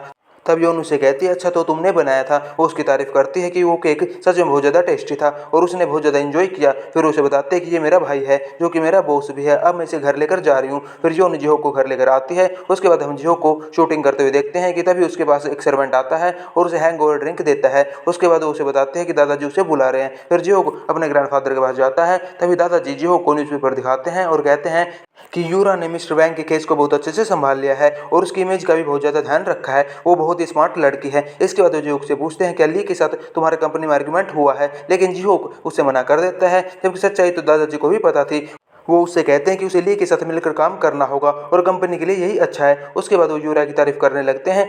तभी जिहोक समझ जाता है और अपने दादाजी से पूछता है कि आप चाहते हैं कि मैं यूरा शादी कर लूं, लेकिन उसके दादाजी कहते हैं अगर मैं ऐसा चाहता भी हूं तो तुम्हें क्या फ़र्क पड़ता है मेरे चाहने या ना चाहने से। इसके बाद वो खुद गुस्सा हो जाते हैं, लेकिन वो खुद को शांत करते हैं और जिहोक से पूछते हैं कि ठीक है तुम बताओ तुम क्या चाहते हो, मैं उस लड़की से कब मिल सकता हूँ। यानी कि दादाजी जियोन की बात कर रहे थे, लेकिन इस पर भी जिहोक कोई जवाब नहीं देता और उसके ऊपर दादाजी कहते हैं अब तो तुम जो चाहते हो मैं वही कर रहा हूँ, मैं उस लड़की से मिलने के लिए तैयार हूँ, तो क्या अब तुम उससे मुझे मिलवाओगे भी नहीं। लेकिन इस पर जो कहता है कि जैसे आप मेरी खुशी चाहते हो मैं भी उसी की खुशी चाहता हूँ। और ये कहकर जियो को यहाँ से चला जाता है और वो सोचने लगता है कि मेरे साथ सिर्फ 10 साल का ही वक्त है, लेकिन ये 10 साल मैं वेस्ट नहीं करूंगा, मैं हर वो चीज़ करूंगा जिससे जियो को खुशी मिले और मैं उसे पूरा सपोर्ट भी करूंगा। और सोचते हुए यहाँ से चला जाता है। दूसरी तरफ ऑफिस का सीन देखते हैं जहाँ पर सभी रूई जेंटल के स्टॉक्स की बात कर रहे थे कि उसके प्राइस कितने हाई हो गए हैं और मिनान और जियोन भी ये सब सुन रहे थे। तभी मिनान जियोन से कहता है देखा जिस स्टॉक्स के प्राइस आज हाई हो गए हैं वो मैंने सिर्फ तुम्हारे लिए बेच दिए थे, अब तुम्हें समझ में आया कि मैं तुम्हारी कितनी फिक्र करता हूँ। उसके बाद जोन जाती है और अपने रूई जेंटल स्टॉक्स चेक करती है जो कि मिनान को बिना बताए उसने खरीदे थे। यहाँ पर हम देखते हैं कि स्टॉक्स 700% ज़्यादा इंक्रीज हो गए थे, लेकिन अभी भी जियोन अपने स्टॉक्स नहीं बेचती। तभी मिनान वहाँ पर आ जाता है और जियोन अपना लैपटॉप ओपन छोड़ के वहाँ से चली जाती है। कि तभी वहाँ पे सुमिन जियोन से मिलने आती है और वो देखती है जियोन ने भी स्टॉक्स खरीद रखे हैं और वो भी मिनान के बिना बताए। वो देखते हैं कि स्टॉक्स तो 700% ज़्यादा हाई हो गए हैं, लेकिन फिर भी जियोन स्टॉक्स नहीं बेच रही। वो सोचते हैं शायद क्या पता स्टॉक्स इससे भी ज़्यादा हाई हो, इसलिए वो भी थोड़े रूई जेंटल के स्टॉक खरीद लेती है। इसके बाद हम मिनान और जियोन को बातें करते हुए देखते हैं। मिनान जियोन से आज डिनर पर चलने की बात करता है और उससे कहता है मैंने जो तुम्हें पैसे दिए थे वो मुझे वापस कर दो और उसी से मैं तुम्हें आज डिनर करवाऊंगा। दरअसल ये मिनान की टेक्निक थी जियोन से पैसे निकालने की और जियोन भी इसे समझ जाती है, लेकिन जियोन ने तो उन पैसों से ही रूई जेंटल स्टॉक्स खरीद लिए थे। इसलिए वो बहाना देने लगती है और कहती है मैंने उन पैसों से इंश्योरेंस खरीद लिया, अगर हम उसे कैंसिल कर देंगे तो हमें आधे ही पैसे वापस मिलेंगे। जिससे मिनान उस पर भड़क जाता है और कहता है मुझे तो लगा था तुम एक स्मार्ट लड़की हो, जो इंश्योरेंस ये सब बकवास होता है, अब मैं पैसे कहाँ से लाऊंगा। वो उसे कहता है कि मुझे टीकेयू कंपनी के शेयर बेचने पड़ेंगे, लेकिन जियोन उसे मना कर देती है और सोचती है अगर इसने टीकेयू कंपनी के शेयर बेच दिए तो इसको नुकसान नहीं होगा और वो मिनान को नुकसान कराना चाहती थी। इसीलिए उसे कहने लगती है कि मेरे पास कुछ सेविंग्स है और उस सेविंग्स को हम खर्च कर देंगे और हम तीनों यानी कि मैं, मिनान और सुमिन तीनों आज शाम को कहीं बाहर चलेंगे। ये सुनकर मिनान बहुत ज़्यादा खुश हो जाता है और उसके बाद हम इन दोनों को वीकेंड पर पार्क में आते हुए देखते हैं जहाँ पे ये तीनों बहुत ज़्यादा एंजॉय करते हैं। लेकिन मिनान तो सिर्फ सुमिन के साथ ही बिजी था और जियोन इन दोनों को ही देख रही थी। उसके बाद ये कारपेट पर लेटते हैं और जियोन इनसे कहती है तुम दोनों मेरी लाइफ में बहुत ज़्यादा स्पेशल हो। सुमिन तो मेरे साथ स्कूल टाइम से है और मिनान भी मुझे ऑफिस में मिला था। तब सुमिन इस पर कहती है कि तुमने सही कहा, हम दोनों एक बहुत अच्छी फैमिली हैं। इसके बाद मिनान जियोन को हाथ लगाने के लिए आगे आता है। फिर तभी उसे फील होता है कि मिनान उसे मारने के लिए आगे आ रहा है, इसलिए वो अचानक से उड़ जाती है। तभी सुमिन उसे पूछती है तुम्हें क्या हुआ। तभी वो बहाना देती है कि मैंने यहाँ पर अभी एक कीड़ा देखा। कीड़े की बात सुनकर सुमिन बहुत ज़्यादा डर जाती है और मिनान उसे संभालने लगता है और इसे जियोन को एक बात याद आती है कि इससे पहले मिनान ने उसे कीड़े से बचाया था, यानी कि भाग्य अब चेंज होने लगा है। इसके बाद जियोन के पास किसी का कॉल आता है और वो यहाँ पे इन दोनों को टाटा बाय कहकर इन दोनों को अकेले छोड़कर यहाँ से चली जाती है और पीछे से ये उसे बुलाने लगते हैं। दरअसल जियोन ने इन्हों को कॉल किया था और इन्होंने उसे कॉल बैक किया था। फिर जियोन इन्हों को बताती है मुझे किसी सिचुएशन से बाहर निकलना था, इसलिए मैंने तुम्हारे पास कॉल किया था। इसके बाद हम इन्हों को देखते हैं जो कि जियोन की कंपनी के बारे में बुके लेकर खड़ा था और ये बुके जियोन को दे देता है और दूर से जिहोक भी ये सब देख लेता है। उसके बाद जियोन जिहोक के पास आती है और उसे बताते हैं कि मैं मिनहान और सुमिन को एक साथ छोड़कर आई हूँ। तब जिहोक उसे बताता है कि जब मैं 2021 में कंपनी का CEO बना तब ली ने यहाँ से रिजाइन कर दिया। तब जियोन उससे पूछती है उन्होंने ऐसा क्यों किया। इसके बाद वो बताता है शायद उसे पसंद नहीं कोई उसे कंट्रोल करे और यही वजह है कि मैं तुम्हें अपने प्रोजेक्ट का लीडर नहीं बना पाया। वो जो कि तुम्हारा आइडिया था उसके लिए मुझे माफ़ कर दो। लेकिन जियोन उससे कहते हैं ठीक है कोई बात नहीं। लेकिन जियोक उसे कहता है अगर तुम्हें इसके अलावा मुझसे कोई भी हेल्प चाहिए तो तुम मुझसे मांग लेना, मैं तुम्हारी हर तरह से हेल्प करने के लिए हमेशा तैयार रहूंगा। दूसरी तरफ हम जियोक को फिर से इन्हो के रेस्टोरेंट में देखते हैं। दरअसल यहाँ पे जियोक इन्हो को जानने के लिए आया था तो इन्हो उससे पूछता है कि वो उसे क्यों जानना चाहता है। दूसरी तरफ जियोक सोचता है कि 10 साल के बाद वो तो मरने ही वाला है, इसलिए वो जियोन के लिए इन्हो को सिलेक्ट करना चाहता था कि वो उसके लाइफ पार्टनर के तौर पर सही रहेगा या फिर नहीं, क्योंकि एट द एंड वो तो मरने ही वाला है लेकिन इन्हो तो जिंदा रहेगा, इसलिए वो जियोन के लिए परफेक्ट लाइफ पार्टनर बन सकता है। हालांकि ये बातें इन्हो को तो बिल्कुल समझ नहीं आती। दूसरी तरफ ऑफिस में एक कंपनी की तरफ से एक वर्कशॉप रखी जाती है जिसकी सारी जिम्मेदारी योन को दी जाती है और योन अपनी पूरी जिम्मेदारी अच्छे से निभाती है। दरअसल इस वर्कशॉप में अलग अलग टाइप के गेम होते हैं और गेम खेलने के बाद जो जीतेगा उसे इनाम भी मिलता है। फर्स्ट नंबर पर था वैनिटी वैन, उस वैनिटी वैन में सारी फैसिलिटीज मिलेंगी। दूसरे नंबर पर था टेंट हाउस, मतलब जो दूसरे पर आएगा उसे टेंट में रहना पड़ेगा। और पांचवें नंबर था स्लीपिंग बैग, मतलब जो फिफ्थ पोजीशन पर आएगा उसे पूरी रात स्लीपिंग बैग में निकालनी होगी। इसके बाद सारे रूल सबको समझा दिए जाते हैं और उन्हें बता दिया जाता है कि फर्स्ट से 5 तक जो फ्लैग हैं वो पूरे जंगल में लगाए हुए हैं। जो जिस नंबर का फ्लैग लेकर आएगा उसे वही फैसिलिटी, मतलब वही विनर होगा। मतलब जो फर्स्ट नंबर का फ्लैग लेकर आएगा उसे फर्स्ट पोजीशन पर मान लिया जाएगा। इसके बाद सभी फ्लैग लेने के लिए निकल जाते हैं। दूसरी तरफ हम सुमिन को देखते हैं जो कि एक टेंट के पीछे छुपकर योन की बातें सुन रही थी कि उन्होंने फर्स्ट नंबर का फ्लैग कहाँ पर लगाया है। बातों ही बातों में योन बता देती है कि फर्स्ट फ्लैग झील के पास लगाया है। दूसरी तरफ वो ये भी सोचती है अगर यहाँ पे मैनेजर किम होते तो वो उनकी हेल्प से फर्स्ट नंबर के फ्लैग को ढूंढ लेती, लेकिन तभी वो जोन से पूछती है क्या वो मिनहान की हेल्प ले सकती है। दूसरी तरफ जोन सोच रही थी कि मुझे नंबर 4 मिला था और मुझे टेंट हाउस में अपनी रात गुजारनी पड़ी थी और मिनहान को नंबर 5 यानी कि स्लीपिंग बैग मिला था और मैनेजर किम और सुमिन को फर्स्ट नंबर मिला था।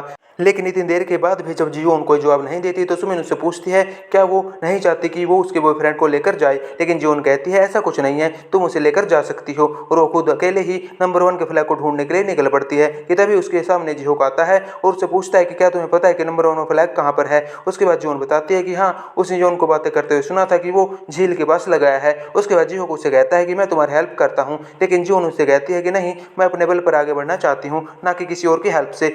और वैसे भी अगर तुमने मेरी हेल्प की और उससे तुम्हारी लाइफ में कुछ चेंज हो गया तो मैं ऐसा नहीं चाहती कि तुम मेरी हेल्प करो और तुम अपनी लाइफ को खतरे में डाल दो। साथ ही वो ये भी कहती है कि मैं चाहती हूँ तुम अपनी लाइफ में वो सब करो जो तुम अपनी पिछली लाइफ में नहीं कर पाई। इसीलिए वो उसकी तरफ हाथ बढ़ाती है, लेकिन तभी जिहोक उसे वही हार्ट का मार्क दिखाता है जो उसके पापा अपने नोटों पर बनाया करते थे। वो उससे कहता है कि तुम्हारे पापा ने ही मुझे यहाँ पर तुम्हारी हेल्प करने के लिए भेजा है, इसलिए अगर तुम मेरी हेल्प लोगी तो इसमें कोई बुरी बात नहीं है और मेरे लाइफ पर कोई असर नहीं पड़ेगा। उस हार्ट को देखकर जियोन इमोशनल हो जाती है और उसे कहने लगती है मैं अपने पापा की दी हुई तुम्हारी सेकंड लाइफ को वेस्ट नहीं करना चाहती, तुम जो अपनी लाइफ में करना चाहते हो वो करो। और ये कहकर वो यहाँ से चली जाती है। दूसरी तरफ हम सुमिन को देखते हैं जो कि मिनान को ढूंढ रही होती है। उसे मिनान एक तरफ बैठा हुआ दिख जाता है जिसके पास नंबर 5 का फ्लैग था, तो वो पास के पेड़ से एक छोटी सी चोट अपने हाथ पर लगा लेती है और जोर जोर से चिल्लाने लगती है ताकि मिनान उसके पास आए। मिनान उसके पास आता है और उसे बताती है कि नंबर 1 का फ्लैग पानी वाली जगह के आसपास है, अगर मैं वहां जाऊंगी तो मेरी चोट खराब हो जाएगी, इसलिए क्या वो उसके लिए नंबर 1 का फ्लैग ला सकता है। इस पर मिनान हाँ कर देता है और दूसरी तरफ हम जियोन को देखते हैं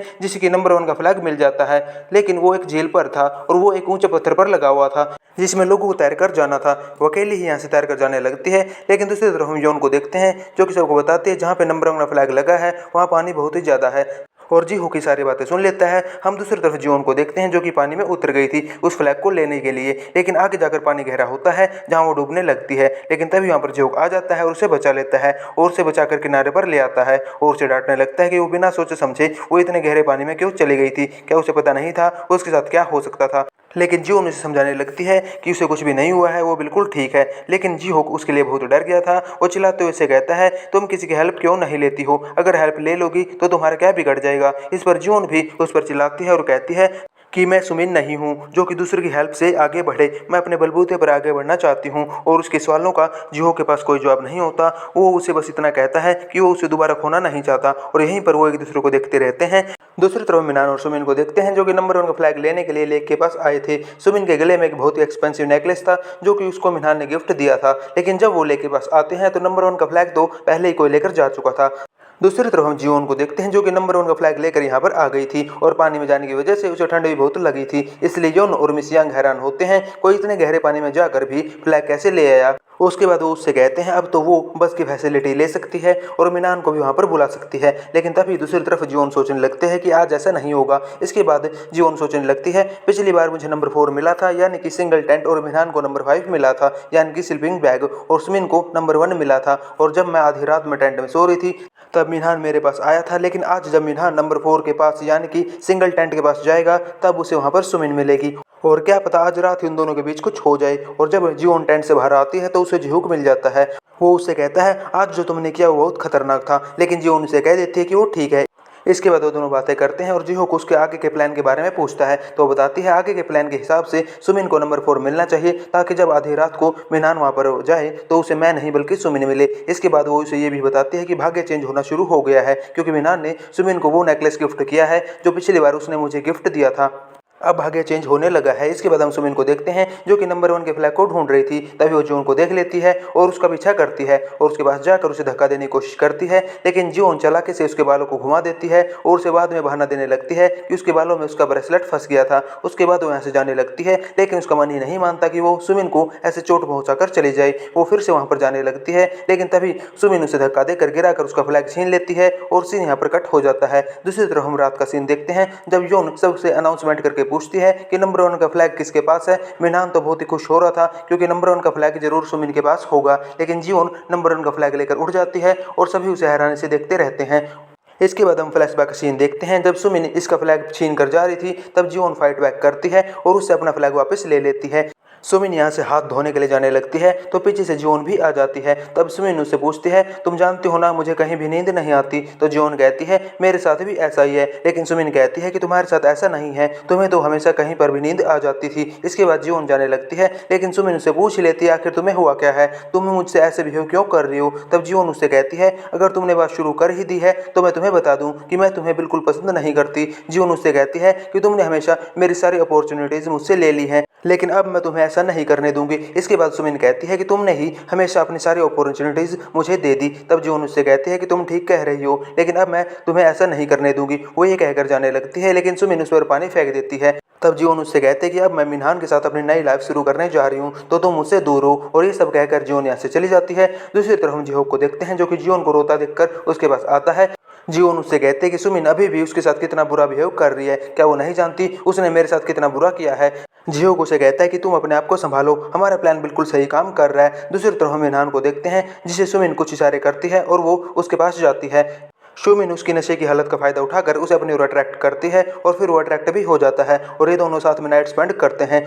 और दूर से जियोन भी ये सब देख रही थी और ये देखकर उसे बहुत बुरा लगता है और उसे पास्ट के फ्लैशबैक आने लगते हैं, लेकिन तभी जियोक आता है और उसकी आंखों पर अपना हाथ रख लेता है ताकि वो बुरा फील ना करे। इसके बाद भी जियोन जोर जोर से रोने लगती है तो जिहोक उसे समझाता है कि उसे मिनहान की फिक्र करने की जरूरत नहीं है, वो एक बहुत ही बुरा इंसान है और एक बहुत ही अच्छा और ब्राइट फ्यूचर तुम्हारा वेट कर रहा है, तुम्हें उसके बारे में सोचना चाहिए। इसके बाद अब सुबह हो जाती है तो मिनहान जियोन के पास आता है और उसे कहता है कि तुम्हें मेरी बिल्कुल भी याद नहीं आई और तुमने मुझे वैन में बिल्कुल भी नहीं बुलाया, मैं कल रात बड़ी मुश्किल से स्लीपिंग बैग में सोया। इसके बाद जियोन उससे पूछती है कि कल रात वो उसे देखने आई थी लेकिन वो वहाँ पर नहीं था। तभी मिनहान बहाना देने लगता है।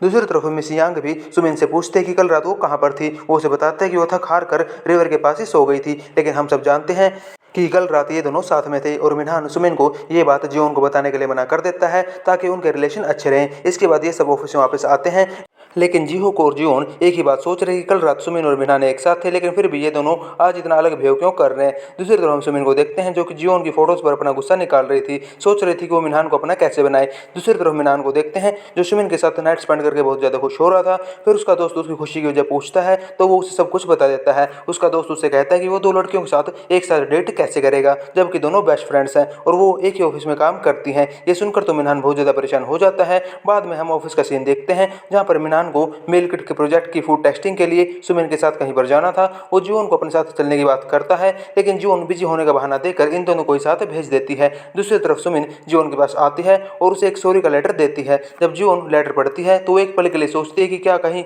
सुमिन को सच में तो बुरा नहीं लग रहा, लेकिन तभी जिहो उसके पास आता है और कहता है कि सुमिन एक बहुत ही चालाक लड़की है और उसे उसकी बातों में नहीं आना चाहिए। दूसरी तरफ हम जिहोक को इन्हो के रेस्टोरेंट में देखते हैं। वो फिर से वहाँ पर नशे की हालत में होता है और इन्हो से कहने लगता है कि उसे इन्हो से बहुत जलन होती है क्योंकि वो 10 साल बाद नहीं मरेगा। उसके पास अपनी पूरी लाइफ है जीने के लिए। जाहिर सी बात है इन्हो को उसकी एक ही बात समझ में नहीं आती। दूसरी तरफ हम मिनहान और सुमिन को देखते हैं जो कि फूड टेस्टिंग के लिए जगह पर पहुंच गए थे, लेकिन यहाँ भी सुमिन मिनहान को अटैक करने का कोई मौका नहीं छोड़ती है। फिर वो दोनों एक साथ स्टोर रूम में जाते हैं। सुमिन मिनहान से अपने रिश्ते का फ्यूचर पूछने लगती है।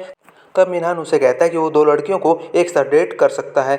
ये दोनों साथ ही थे, तभी क्लाइंट को उनका फूड टेस्ट करने की वजह से एलर्जी होने लगती है, जिससे मिनहान परेशान हो जाता है और ये दोनों उन्हें लेकर हॉस्पिटल जाते हैं और कुछ तो नहीं कर सकते थे, इसलिए उनसे माफ़ी मांगते हैं और उनके हॉस्पिटल के सारे बिल्स भी इन्हें ही पे करने पड़ते हैं। तो सुमिन मिनहान से पूछती है कि उसने इतने सारे पैसे खर्च क्यों किए। मिनहान उसे समझाता है कि ये उनकी गलती थी, उनकी वजह से क्लाइंट बीमार हो गई और अगर बात कंपनी तक चली गई तो उनकी नौकरी भी जा सकती है, इसलिए उसने ऐसा किया। वो उसे बताता है कि उसे पैसों की चिंता नहीं है क्योंकि उसने स्टॉक्स खरीदे हैं और जैसे स्टॉक्स ऊपर जाएंगे उसके बाद उसके पास पैसे वापस आ जाएंगे। दूसरी तरफ हम देखते हैं मिनहान ने टीकेयू कंपनी के स्टॉक्स खरीदे थे, वो घाटे में चले गए थे, जिसकी वजह से उसके सारे स्टॉक्स गिर गए थे और उसके बहुत सारे पैसे डूब गए थे। इसके बाद मिनहान जीवन के पास जाता है और उसे अपने पैसे के डूबने की बात बताता है, जो कि जीवन पहले से जानती थी, लेकिन वो उसे अपने पर्सनल लोन के बारे में कुछ भी नहीं बताता। लेकिन जीवन इस बारे में पहले से जानती थी। वो इस न्यूज़ को जल्दी से जिहो को देती है। दूसरी तरफ मिनहान और सुमिन को देखते हैं, जहाँ पर मिनहान सुमिन से अपना ब्रेकअप कर लेता है। सुमिन एक इविल स्माइल के साथ हाँ तो कर देती है, लेकिन मिनहान को इससे कुछ खास खुशी नहीं होती। दूसरी तरफ हम मिनहान और जीवन को देखते हैं, जहाँ पर वो जीवन को प्रपोज कर देता है और उसे शादी के लिए पूछता है कि वो अगले साल नहीं बल्कि इसी साल शादी करेंगे। और साथ ही वो ये भी कहता है कि जीवन उसे ऐसे बुरे हालात में अकेला नहीं छोड़ेगी। ये बात जाकर वो सारे जिहो को बता देती है और कहती है कि हमें जल्दी से कुछ करना होगा वरना मेरी और मिनहान की शादी हो जाएगी। दूसरी तरफ ये उसी रास्ते पर आ जाते हैं जहाँ पर ये 2005 में बिल्ली का ख्याल रखा करते थे। जब जीवन को पता चलता है कि वो बिल्ली आज भी जिहो के पास है तो वो एक्साइटेड हो जाती है और बिल्ली से मिलने के लिए उसके घर चली जाती है। इसके बाद जिहो उसे अपने घर का पासवर्ड भी बता देता है ताकि जीवन कभी भी उसके बिल्ली से मिलने वहाँ पर आ सके। इसके बाद वो उसे बताती है कि पिछली लाइफ में मिनहान ने उसे एक बहुत ही घटिया तरीके से प्रपोज किया था और इस बार भी उसे वही सब झेलना पड़ेगा। लेकिन हम अगले सीन में देखते हैं कि मिनहान जीवन को एक बहुत ही अमेजिंग स्टाइल में प्रपोज करता है और दूसरी तरफ हम जीवन, सुमिन और बाकी सबको भी खड़े हुए देखते हैं और ये सब अपने मन में कुछ सोच रहे थे। मिनहान सोच रहा था कि जीवन उसके लिए बस एक इन्वेस्टमेंट है। जीहू सोच रहा था कि वो जीवन को मिनहान से बचाने के लिए कुछ भी करेगा और सुमिन सोच रही थी कि ये शादी तो कभी होने ही नहीं देगी। दूसरी तरफ जीवन सोच रही थी कि मैं जानती हूँ सुमिन, तुम मेरी खुशियों से जल रही हो और तुम कुछ भी करोगी शादी को रोकने के लिए और मैं यही चाहती हूँ। ये सब आपस में बातें करने के लिए बैठ जाते हैं, जिसमें फ्लैशबैक्स में पता चलता है कि ये सारा ग्रैंड पार्टी का आइडिया जीहू का था, जिसने मिनहान को इस पार्टी का आइडिया दिया था ताकि जीवन को इस बारे घटिया सा प्रपोजल फेस ना करना पड़े और सुमिन भी इस प्रपोजल को देखकर जल भुन जाए। दूसरी तरफ हम सुमिन को देखते हैं जो कि जीवन से माफ़ी मांगने के लिए जाती है, लेकिन जीवन उसे माफ़ नहीं करती। तब सुमिन कहते हैं कि तुम जानती हो ना मुझे तैरना नहीं आता और ये कहकर वो पानी में कूद जाती है। जीवन उसे बचाने के लिए उसके पीछे जाती है, लेकिन सुमिन उसे एक इविल स्माइल देकर अपने साथ नीचे पानी में खींचने लगती है, जिसे देखकर जीवन को एक पल के लिए डर लगता है। लेकिन जैसे ही जीहो को इन्हें बचाने आता है और वो दोनों लड़कियों को पानी से बाहर निकाल लेता है सबके सामने, तो जीवन कह देती है ये सिर्फ एक एक्सीडेंट था। जैसे ही जीवन और सुमिन अंदर आते हैं सब उनका ध्यान रखने लगते हैं। दूसरी तरफ जब मिनहान सोने जाता है तो उसके रूम में पहले से ही सुमिन होती है और वो उसे पूछता है कि तुम यहाँ पर क्या कर रही हो। तो सुमिन उसे बताते हैं कि वो बहुत ज़्यादा खुश है कि जीवन ने उसकी जान बचाने के लिए पानी में छलांग लगा दी। दूसरी तरफ हम जीवन को देखते हैं जो कि जीहो को बता रहे थे कि आज पानी में क्या हुआ। वो उसे बताते कि उसने सुमिन का असली चेहरा देखा। उसने सोचा भी नहीं था कि वो इस हद तक जा सकती है, वो इतनी खतरनाक भी हो सकती है। जीहो को उसे संभाल ही रहा था, तभी जीवन की आवाज़ सुनकर ये दोनों छुप जाते हैं और एक दूसरे काफ़ी क्लोज आ जाते हैं। वो उसका मूड अच्छा करने के लिए जीवन को सनराइज दिखाने ले जाता है और उसे कहता है कि सुमिन ने ऐसा किया मतलब वो खुलकर खेलने लगी है, वो जान गई है कि जीवन उसके लिए आसान कंपटीशन नहीं होगी। इसके बाद वो उसे हैप्पी बर्थडे विश करता है तो जीवन कहती है कि ये उसका अब तक का बेस्ट बर्थडे है। दूसरी तरफ ऑफिस में देखते हैं जहाँ जीवन जानबूझकर सबको अपनी रिंग दिखाती है ताकि सब लोग उसके और मिनहान के बारे में बातें करें और सुमिन जल भून जाए और उन दोनों को अलग करने के लिए कुछ करे। दूसरी तरफ जिहो और जीवन को देखते हैं तो जीवन जिहो को बताते हैं कि वो नेक्स्ट वीक मिनहान का पर्दाफाश सबके सामने कर देगी, लेकिन जिहो को उसे बताता है कि वो नेक्स्ट वीक उसे जापान जाना है, इसलिए वो सब कुछ मिस कर देगा। दूसरी तरफ ऑफिस में सब जगह बात पता चल जाती है कि मिनहान ने जीवन को प्रपोज कर दिया। तो जीवन सबको बताते हैं कि जब लड़की को प्रपोज किया जाता है तो उसका होने वाला हस्बैंड उसे सारी शॉपिंग कराता है और उसकी बेस्ट फ्रेंड उसे सैंडल्स गिफ्ट करती है। दूसरी तरफ मिनहान सुमिन को ये बता देता है कि उसकी मॉम आजकल कुकिंग क्लासेस ले रही है। इसके बाद सुमिन अपनी नई चाल चलती है और जो उनके पास सैंडल्स लेकर पहुंच जाती है जो कि उसने पिछली लाइफ में अपने लिए खरीदे थे। ये बोलकर वो जियोन के साथ कुकिंग क्लासेस में लेने की बात करती है क्योंकि वहाँ पे मिनहान की मॉम भी आती थी। इसका प्लान ये था कि वो मिनहान की मॉम के सामने जियोन को नीचा दिखाएगी और मिनहान की मॉम उसे नापसंद करने लगेगी ताकि वो मिनहान से शादी कर सके। इसके बाद हम जियोन को देखते हैं जो सुमिन की सारी चालें समझ लेती है और कहती है शायद वो बदला ना लेती लेकिन हर दिन तुम्हारे नए रिंग देखकर वो इन दोनों को सबक जरूर सिखाएगी। इसके बाद हम कुकिंग क्लासेस का सीन देखते हैं जहाँ पे ये दोनों लड़कियां पहुंच जाती है। वहाँ पे मिनहान की मॉम भी थी जहाँ पे मिनहान की मॉम जियोन को उल्टा सीधा कह रही होती है और सुमिन से कह रही होती है कि तुम बहुत अच्छा खाना बनाती हो। लेकिन जियोन मन में सोचती है कि वो तो बाद में ही पता चलेगा। लेकिन सब लोग जियोन की डिश देखकर बहुत ज्यादा खुश हो जाते हैं क्योंकि उसने बहुत अच्छी तरह से डिश बनाई थी। लेकिन जियोन मन ही मन मिनहान की मॉम को थैंक्स बोल रही थी क्योंकि अपने पिछले जन्म में मिनहान की मॉम ने उसे बहुत अच्छी ट्रेनिंग करवाई थी इसलिए वो इतनी परफेक्ट हो गई है। दूसरी तरफ हम जिहोक को देखते हैं जो कि जापान जाने के लिए निकल गया था। उसके बाद हम मिनहान को देखते हैं जो कि जियोन को शॉपिंग कराने के लिए लेकर आता है। पिछले जन्म में तो जियोन ने उसका खर्चा नहीं करवाया था लेकिन इस जन्म में वो मिनहान से बदला लेने के लिए उसका बहुत सारा खर्चा करवा देती है जिसकी वजह से मिनहान की शक्ल तो बिल्कुल उतर जाती है। इसके बाद जियोन के पास इन्हो का कॉल आने लगता है लेकिन वो कॉल मिनहान उठा लेता है। जैसे ही मिनहान को पता चलता है कि इन्हो का रेस्टोरेंट है वो इन्हो के रेस्टोरेंट में ही अपने और जियोन की फैमिली की गैदरिंग मीटिंग रख लेता है ताकि उसे और पैसे ना देना पड़े और इन्हो भी इसके लिए हाँ बोल देता है। इन्हो का तो दिल ही टूट जाता है कि जियोन शादी कर रही है। इसके बाद हम जियो को देखते हैं जो कि जापान से वापस आकर अपने दादाजी से मिलता है क्योंकि उनकी तबीयत बहुत खराब थी। दादाजी उस पर गुस्सा करते हैं, ना तो उनकी एक बात सुनता है और ना ही उनका ख्याल रखता है और ना ही बिजनेस में उसका ध्यान है। इस पर जियो सोचता है कि वैसे भी उसे 10 सालों में मरना है तो वो इतनी मेहनत क्यों करे और वो जापान से जियोन के लिए नेकलेस भी लेकर आता है। लेकिन जब वो जियोन से मिलने जाता है तो उसमें नेकलेस देने की हिम्मत ही नहीं होती। दूसरी तरफ मिनहान के पेरेंट्स को देखते हैं जो कि जियोन से मिलने आए हैं। एक तो जियोन बहुत ज़्यादा लेट आई थी और दूसरी वो बहुत ज़्यादा खूबसूरत बनकर आई थी। मिनहान की मोम उसे देखते ही पहचान लेती है कि ये तो कुकिंग क्लास वाली लड़की है इसलिए वो उसे देखते ही नापसंद करने लगती है और जियोन भी उन्हें नाखुश करने का एक भी मौका नहीं छोड़ रही होती। जब ये दोनों साथ में बैठते हैं तो मिनहान की मोम उसे कहती है कि एक अच्छी लड़की वही होती है जो आराम से घर संभाले और बच्चों को पैदा करे। इसके बाद जियोन कहती है ठीक है वो अच्छे से घर संभालेगी इसलिए वो नौकरी नहीं कर सकती। ये सुनकर तो मिनहान की मोम और मिनहान को खांसी आने लगती है और वो कहते हैं तुम नौकरी क्यों नहीं करोगी क्योंकि ये तो जियोन के पैसों के लिए उसे शादी करवा रहे थे मिनहान की। इसके बाद मिनहान की मोम उसे बुरा भला कहने लगती है और उसके फादर के बारे में कुछ भी कहने लगती है। लेकिन इस पर जियोन बर्दाश्त नहीं कर पाती और अपने मरे हुए पिता की इंसल्ट सुनकर वो बहुत ज्यादा गुस्सा हो जाती है और मिनहान की पूरी फैमिली को खरी खोटी सुनाकर यहाँ से जाने लगती है। मिनहान भी उसका पीछा करता है और तब जियोन उससे ब्रेकअप कर लेती है। लेकिन जैसे ही मिनहान उसे रोकने के लिए हाथ बढ़ाता है जियोन अपने जूडो की ट्रेनिंग का फायदा उठाती है और उसे उठाकर पटक देती है जिस पर मिनहान की मोम का तो मुंह खुला रह जाता है और दूर से इन्हों भी ये सब देख लेता है। लेकिन दूसरी तरफ जियोन इस पर बहुत ज्यादा खुश हो रही थी। दूसरी तरफ मिनहान के घर पर देखते हैं जहाँ पे उसकी मोम अपने लिए ऐसी लड़की चूज करने पर उसे बहुत ज्यादा मारती है और मिनहान अपना गुस्सा निकालने के लिए जियोन के घर पहुंच जाता है। जियोन दरवाजा तो खोलती है लेकिन अपने सामने जिहोक और योन को खड़ा हुआ देखती है क्योंकि जियोन ने अपना घर शिफ्ट कर लिया था। दूसरी तरफ जियोन के पुराने घर पे जब मिनहान दरवाजा ठोक रहा था तो वहां से एक बॉडी बिल्डर टाइप का इंसान बाहर आता है और उसे अच्छे से सबक सिखाकर यहाँ से भेज देता है और उसे धमकी भी देता है कि आज के बाद अगर वो यहाँ पर आया तो उसे अच्छा सबक सिखा देगा। इसके बाद मिनहान डर जाता है और यहाँ से चला जाता है। दूसरी तरफ हम जियो और योन को देखते हैं जो कि जियोन का घर सेट करने में उसकी हेल्प कर रहे थे। तब उन दोनों को ऐसे क्लोज देखकर जियोन को शक होने लगता है कि कहीं इन दोनों के बीच में कुछ चल तो नहीं रहा है। इसलिए वो जिहोक से बात करती है और कहती है कि तुम्हें दादाजी की पसंद की हुई लड़की से शादी करने की जरूरत नहीं है, तुम हमेशा ही उनकी बात मानते हो। अगर तुम किसी और लड़की को पसंद करते हो तो तुम उसे अपने लिए पसंद कर सकते हो। जियोन की बात सुनकर जिहोक समझ जाता है कि जियोन की बात कर रही है लेकिन वो उसे कहता है कि उसके और जियोन के बीच में ऐसा कुछ भी नहीं है, वो बस अच्छे दोस्त हैं। दूसरी तरफ ऑफिस का सीन देखते हैं जहाँ पर मिनहान जियोन को सुनाने के लिए उसकी तरफ गुस्से से बढ़ रहा था। लेकिन जैसे ही मिनहान उसके पास आता है जियोन उसे लगातार 2 दिन थप्पड़ मार देती है। लेकिन जैसे ही मिनहान उस पर हाथ उठाता है तभी वहाँ पर जिहोक आ जाता है और उसे रोक देता है। उसके बाद जियोन सबके सामने मिनहान से कह देते कि मुझे पता चल गया कि तुम मुझ पर चीट कर रहे हो, इसलिए वो सबके सामने मिनहान से अपनी एंगेजमेंट तोड़ देती है। इसके बाद पूरे ऑफिस में यही गॉसिप चलने लगती है कि मिनहान ने जियोन पर चीट किया। इसके बाद मिनहान सुमिन के पास जाता है और ये दोनों सोचते हैं कि आखिर जियोन को हमारे बारे में कैसे पता चल गया। इस पर जिहोक इनकी बातें सुन रहा था। दूसरी तरफ सुमिन इन दोनों के ब्रेकअप का फायदा उठाना चाहती थी और मिनहान को शादी के लिए पूछ लेती है। लेकिन मिनहान उसे कहता है कि वो शादी के लायक नहीं है, वो बस अफेयर करने के लायक है, इसलिए उसकी बेइज्जती करने लगता है। लेकिन तभी मैनेजर वहां पर आ जाते हैं और सुमिन की ऐसी बेइज्जती उन्हें बर्दाश्त नहीं होती। इसलिए वो चिल्ला चिल्ला कर सबको बताने लगते हैं और ऑफिस में सबको पता चल जाता है कि मिनहान ने जिसके साथ मिलकर जीवन को चीट किया वो कोई और नहीं जीवन की बेस्ट फ्रेंड सुमिन है। साथ ही क्लाइंट की एलर्जी वाली बात भी सबको पता चल जाता है कि हमारे मेल कट के प्रोडक्ट को टेस्ट करते समय किसी क्लाइंट को एलर्जी हो गई थी। इसके बाद मिस्टर ली खुद ऑफिस में आते हैं और मिनहान और सुमिन की क्लास लेते हैं और मिनहान का ट्रांसफर कहीं और कर देते हैं और सुमिन को तो जॉब से ही निकाल देते हैं, जिसकी वजह से सुमिन को बहुत ज़्यादा परेशान हो जाती है और जीवन को कॉल करने लगती है लेकिन वो कॉल नहीं उठाती। उसके बाद हम सुमिन को देखते हैं जो कि जीवन की हैंडराइटिंग कॉपी करते हुए एक लेटर लिख रही थी। अगले दिन वही क्लाइंट आते हैं जिनको एलर्जी हो गई थी। वो दोनों जीवन का नाम लेकर गुस्सा होने लगते हैं और जैसे जीवन उनके सामने आती है उसकी वाइफ उसे जोरदार चाटा लगा देती है और कहती है कि तुमने हमारे बारे में ईमेल पर एक लेटर लिखा है और हमें कहा है कि हम भूखे नंगे लोग हैं और फ्री में खाना चखने के लिए आते हैं। इस पर जीवन जब वो लेटर देखती है तो वो समझ जाती है कि ये उसकी हैंडराइटिंग है,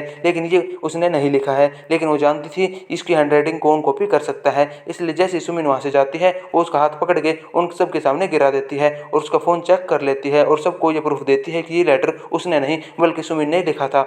हालात बाहर जाते हुए देखकर सुमिन सबके सामने उन दोनों से माफ़ी मांगने लगती है, लेकिन जैसे ही वो जीवन से माफ़ी मांगने वाली होती है लेकिन जीवन उसे माफ़ नहीं करती। लेकिन तभी वो बोल देते कि वो प्रेग्नेंट है। ये सुनकर तो मिनहान के पैरों तले ज़मीन ही खिसक जाती है। मिनहान को सुमिन की प्रेगनेंसी की बात सुनकर सदमा लगता है और इस सदमे में वो बहुत सारा ड्रिंक कर लेता है और तभी उसे कुछ लोग किडनैप कर लेते हैं। दरअसल ये जिहोक के लोग थे जो कि लोन की रिकवरी के एजेंट बनकर उसे बहुत परेशान करते हैं और उसे कहते हैं कि तूने जो हमसे लोन ले रखा है वो जल्दी से चुका दे। इसलिए वो ऐसा करते हैं ताकि मिनहान जल्दी से सुमिन से शादी कर ले, क्योंकि उसकी मॉम ने उसे प्रॉमिस किया था कि जब वो शादी कर लेगा तो वो उसे एक बड़ा सा घर गिफ्ट देगी और घर बेचकर वो लोन के पैसे चुका दे।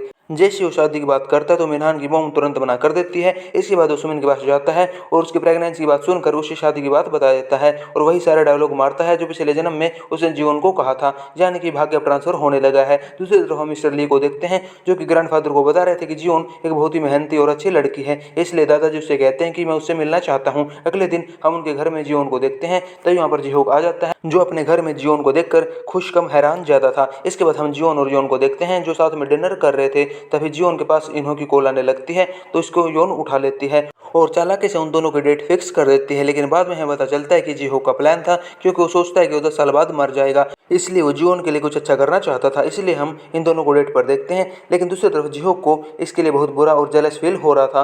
फिर योन उससे पूछती है लेकिन वो उसे कुछ नहीं बताता, इसलिए योन कंफ्यूज हो जाती है कि आखिर जिहोक को हुआ क्या है। दूसरी तरफ इन्हों और जीवन को देखते हैं जो कि अपनी डेट को एंजॉय कर रहे थे, लेकिन उसे इन्हों के साथ होते हुए भी बार बार जिहोक की याद आ रही थी और जब वो यहाँ से जा रहा था वो उससे कहते हैं कि वो उसके साथ रिलेशनशिप में नहीं आ सकती। अगर इन्हों को उसका दोस्त बनना है तो वो सिर्फ दोस्त बनकर रह सकती है, लेकिन इन्हों को उसका दोस्त बनकर भी बहुत ज़्यादा खुशी हो रही थी, इसलिए ये दोनों अब यहाँ से चले जाते हैं। तभी जीवन अपने घर आ जाती है तो बाहर उसे जिहोक मिल जाता है जो कि वहीं खड़ा होकर उसका इंतजार कर रहा था। तब वो उसे पूछता है कि आज की डेट कैसी रही, तो जीवन उसे बता देती है कि उसने इन्हों को इनकार कर दिया है। तो वो उसकी वजह पूछता है तो इसलिए जीवन उसे अपनी फीलिंग्स बताकर उसे प्रपोज कर देती है।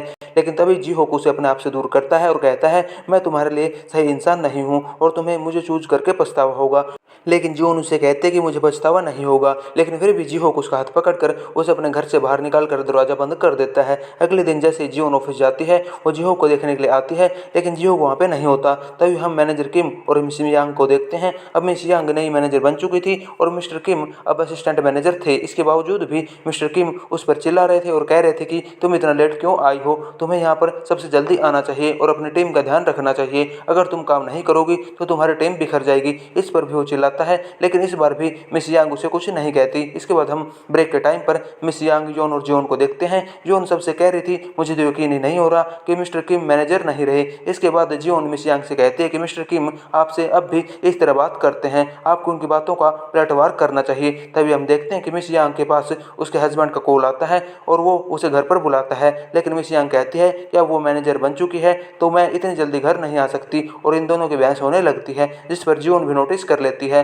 तब मिस यांग बाहर आती है तो जीवन उससे कहती है कि आप घर का काम भी करती हैं और साथ ही ऑफिस भी संभालती है, आप अपने हस्बैंड से क्यों नहीं कहती कुछ करने के लिए। लेकिन मिस यांग कहती है कि उसका हस्बैंड कोई काम नहीं करता। लेकिन तब जीवन उससे कहती है कि आपको अपने पेरेंट्स से हेल्प लेनी चाहिए। लेकिन मिस यांग कहती है कि मैं अपने हस्बैंड के साथ रहती हूँ तो अपने पेरेंट्स की हेल्प कैसे ले सकती हूँ। तब जीवन बताते हैं कि आपकी हालत भी बिल्कुल मेरे जैसी है, मुझे भी अपने पति की बहुत ज़्यादा चिंता थी। फिर वो अपनी बातों को बदलती है और कुछ और कहकर यहाँ से चली जाती है और उसके बाद मिस यांग से पूछते हैं कि आज हमारे बॉस ऑफिस क्यों नहीं आई। तब मिस यांग उसे बताते हैं कि आज उन्हें कोल्ड हुआ है, इसलिए वो बीमार है और घर पर रेस्ट कर रहे हैं। उसके बाद हम जीवन को घर पर देखते हैं जो कि जीहू के लिए दलिया बना रही थी। उसे याद आता है कि एक बार जो मिनहान बीमार हुआ था तो उसने मिनहान के लिए भी दलिया बनाया था, लेकिन उसने खाने से मना कर दिया था। जीवन दलिया लेकर जीहू के घर जाती है लेकिन कोई दरवाजा नहीं खोलता। इसके बाद उसे बिल्ली की चिल्लाने की आवाज़ आती है बहुत ज़ोर से, इसलिए वो पासवर्ड डालकर, जो कि उसे पहले से पता था, दरवाज़ा खोलती है और अंदर जाती है तो देखती है जीहू को बीमारी की वजह से बेहोशी की हालत में था। तभी जीवन उसके पास आती है, लेकिन जीहू को लगता है कि वो कोई सपना देख रहा है। और 2005 में जब वो दोनों मिले थे, जब जीवन ड्रंक हालत में थी और वो सारी बातें जो उसने जीहू से कही थी, वो सारी बातें अब जीहू को जीवन को कहने लगता है कि वो अपनी लाइफ में कितनी अकेली है। उसके सुमिन और मिनहान के अलावा कोई और फ्रेंड्स नहीं है, जिसकी वजह से जीवन को पता चल जाता है कि 2005 में ड्रंक हालत में वो किसी इंसान से मिली थी, वो मिनहान नहीं बल्कि जीहूक था। तभी जीहूक उसे कहने लगता है कि वो उसे हमेशा से लाइक करता था। जीहूक उसे कहता है कि वो उसे 2005 से लाइक करता है, लेकिन उसने उसे कभी बताया ही नहीं और ना ही उसे पता था कि वो उसे दोबारा मिल पाएगा। इसके बाद ये दोनों हक करते हैं। दूसरी तरफ हम इन्हों को देखते हैं जो कि अपने रेस्टोरेंट में बहुत सैड था क्योंकि जीवन ने उसे मना कर दिया था। जीवन ने उसे यह कह दिया था कि वो इन्हों को फ्रेंड से ज़्यादा कुछ नहीं मानती। तभी एक दोस्त उसके पास आता है और कहता है तुमसे कोई मिलने आया है। उससे मिलने योन आई थी और उसे कॉन्सर्ट की 2 टिकट दिखाते हुए कहती है कि ये तुम्हारे और जीवन के लिए है, लेकिन जीवन का नाम सुनते ही इन्हों रोने लगता है। तो योन सोचने लगती है आखिर इन दोनों के बीच हुआ क्या है। दूसरी तरफ हम जीहोक और जीवन को देखते हैं। जीवन पूरी रात जीहोक का ध्यान रखती है और जब सुबह होती है तो जीहोक जीवन से पूछता है कि कल रात हुआ क्या था। तब जीवन उसे बताते हैं कल रात तुमने मुझे सब कुछ बता दिया कि तुम 2005 से मुझे लाइक करते हो और हमेशा से ही मैं तुम्हारे दिल में थी। लेकिन तभी जीहूक उसे अपने आप से दूर करता है। तब जीवन उससे कहते हैं कि मैं जानती हूँ तुम मेरे लिए परेशान हो, लेकिन मैं तुम्हें चूज करके नहीं पछताऊंगी और अगर तुम्हें लगता है कि मैं पछताऊंगी तो चलो दोनों साथ में पछताते हैं और दोनों खुश रहते हैं। इस पर जीहूक भी काफ़ी इमोशनल हो जाता है और वो दोनों एक कपल बन जाते हैं और अगले दिन वो दोनों ऑफिस जाते हैं और एक दूसरे को देखकर काफ़ी खुश थे और ब्लश कर रहे थे। इसके बाद जीहूक जीवन को मैसेज करता है और उससे पूछता है क्या तुम इस वीकेंड फ्री हो। तब जीवन उसे हाँ कर देती है। उसके बाद जीवन यहाँ से जाने लगती है। तब मिनहान उसके पास आता है और उससे कहता है तुम मुझे इग्नोर क्यों कर रही हो और मुझे दूसरे डिपार्टमेंट में काम करना पड़ रहा है, आखिर तुम्हें हुआ क्या है और मैं बहुत ही अनकंफर्टेबल फील कर रहा हूँ। तभी जीवन उससे कहते हैं तो तुम्हें ऐसा कुछ करना ही नहीं चाहिए था जिसकी वजह से तुम इस कंडीशन में हो। इसके बाद जीवन यहाँ से चली जाती है तो मिनहान स्टोरेज रूम में जाता है और वहाँ पर तोड़ फोड़ करके अपना गुस्सा निकालने लगता है। यहाँ से सीन चेंज होता है और हम मिनहान, सुमिन और मिनहान की मॉम को देखते हैं। ये दोनों एक दूसरे कह रहे होते हैं कि मुझे नहीं लगा था कि मेरे बेटे की शादी इस टाइप से होगी। फिर सुमिन भी कहते हैं कि मेरे पेरेंट्स को भी यकीन नहीं हो रहा कि मेरी शादी इस तरह से हो रही है। इसके बाद मिनहान की मदर उससे कहते हैं कि तुम एक बहुत ही अच्छी यूनिवर्सिटी से ग्रेजुएट हो और तुम्हारी मदर भी उस यूनिवर्सिटी में एक टीचर हैं और तुम्हारे फादर भी भूषान के एक इंडस्ट्री में काम करते थे। सुमिन कहती है कि जी हाँ ऐसा ही है, जबकि हम सब जानते हैं ये सब उसने झूठ बोला था। उसके बाद मिनहान की मदर कहती है कि मैंने तुम्हें कुकिंग क्लासेस में देखा था, तुम बहुत ही ज़्यादा स्मार्ट हो। इसके बाद सुमिन कहती है कि नहीं, मैं इतने भी स्मार्ट नहीं हूँ और मैं आपसे बहुत कुछ सीख लूँगी और मैं अपने बच्चों को भी बहुत अच्छे से पालूंगी और फैमिली का भी बहुत अच्छे से ध्यान रखूंगी। इन शॉर्ट वो मिनहान की मॉम को पूरी तरह से इंप्रेस करना चाहती थी और वो कर भी देती है। इसके बाद मिनहान की मॉम यहाँ से चली जाती है तो सुमिन मिनहान से पूछती है तुमने अपनी मदर से झूठ क्यों बोला कि मैं जीवन की यूनिवर्सिटी से ग्रेजुएट हूँ। तब मिनहान कहता है क्योंकि जीवन इस यूनिवर्सिटी से ग्रेजुएट हुई थी, जो कि बात सुमिन को अच्छी नहीं लगती। उसके बाद सुमिन कहती है कि हम एक नई लाइफ स्टार्ट कर रहे हैं तो हमें झूठ नहीं बोलना चाहिए। तो मिनहान कहता है कि तुमने भी तो झूठ बोला है कि मैं तुम्हारी मदर को पसंद हूँ, लेकिन मैं तो तुम्हारी मदर से आज तक मिला ही नहीं। इसके बाद मिनहान यहाँ से चले जाता है ये कहकर कि मैं तुम्हें डेट बता दूंगा कि हमारी फैमिली गैदरिंग और हमारी शादी की शॉपिंग कब करेंगे, और ये कहकर मिनहान यहाँ से चला जाता है। दूसरी तरफ हम जीहूक और जीवन को देखते हैं जो कि भूषान जा रहे थे। जीहूक उसे बताता है कि मिनहान की शादी भूषान में ही है। फिर वो जीहू को बताते कि मेरी भी शादी मिनहान से भूषान में ही हुई थी। ये सब बातें कर ही रहे थे तभी जीवन के पास मिस यांग का मैसेज आता है जो कि कह रही थी मेरे घर पे मेरे पेरेंट्स आए हुए हैं और वो मेरे हस्बैंड को फटकार लगा रहे हैं। इसके बाद हम मिस यांग के घर का सीन देखते हैं जिसमें मिस यांग के पेरेंट्स उसके हस्बैंड को डांट लगा रहे थे कि तुमने अपनी जॉब भी छोड़ दी है और घर के काम में भी तुम मेरी बेटी की कोई हेल्प नहीं करते। अगर तुम घर के काम भी नहीं कर सकते तो तुमने जॉब क्यों छोड़ी, तुम हमारे रेस्टोरेंट में हमारे साथ काम कर लो। लेकिन उसका पति मना कर देता है कि मैं ऐसे काम नहीं कर सकता। तो मिस यांग के फादर उसे कहते हैं तुमने जॉब भी छोड़ दी है और हमें लगा कि तुम घर का काम कर रहे हो, लेकिन तुम घर का काम भी नहीं कर रहे हो, इसलिए तुम्हें हमारे रेस्टोरेंट में काम करना ही होगा। इसलिए मिस यांग के हस्बैंड को हाँ करनी पड़ती है। दूसरी तरफ हम जीहूक और जियोन को देखते हैं। जीहूक उसे कहता है कि तुमने मिस यांग की हेल्प करके अच्छा किया। पहले वो अपने लिए कुछ भी नहीं कहती थी, ना ही लड़ती थी। अब वो गलत के खिलाफ आवाज उठाना सीख गई है। उसके बाद ये दोनों अपने डेट को काफी अच्छे से एंजॉय करते हैं और शाम के टाइम सनसेट पर जाते हैं और वहाँ पे बीच के व्यू को एंजॉय करते हैं। इसके बाद जीहूक जियोन से कहता है कि तुम मुझे मिस्टर यू कह के मत बुलाया करो, और तभी जियोन उसे कहती है कि अच्छा, तो तुम्हारी पुरानी गर्लफ्रेंड तुम्हें क्या कहकर बुलाती थी। इस पर जीहूक उसे कहता है कि मुझे नहीं पता कि वो मुझसे क्या कहकर बुलाती थी, क्योंकि अब मुझे सिर्फ एक ही नाम याद है और वो है तुम्हारा। इस पर जियोन स्माइल करती है और वो दोनों अच्छे से अपने डेट को कंप्लीट करते हैं। इसके बाद हम मिस्टर किम को देखते हैं, जो कि अभी भी मैनेजर की चेयर पर बैठा हुआ था। उसके पास एक आदमी आता है जो कि अभी न्यू एम्प्लॉय था। वो उसे कहता है कि मैं यहाँ का मैनेजर हूँ और तुमने मेरे पास आकर ठीक किया। लेकिन तभी पीछे से यहाँ पे मिस यांग आ जाती हैं। तभी मिस्टर किम अपनी मैनेजर की चेयर से उठ जाता है और उसे कहने लगता है कि ये चेयर अभी भी अपने मालिक को पहचानती है और ये आज भी मुझ पर बिल्कुल फिट होती है। और मिस यांग से कहने लगता है, आई होप कि तुम मुझे ये चेयर जल्दी से वापस दे दोगी।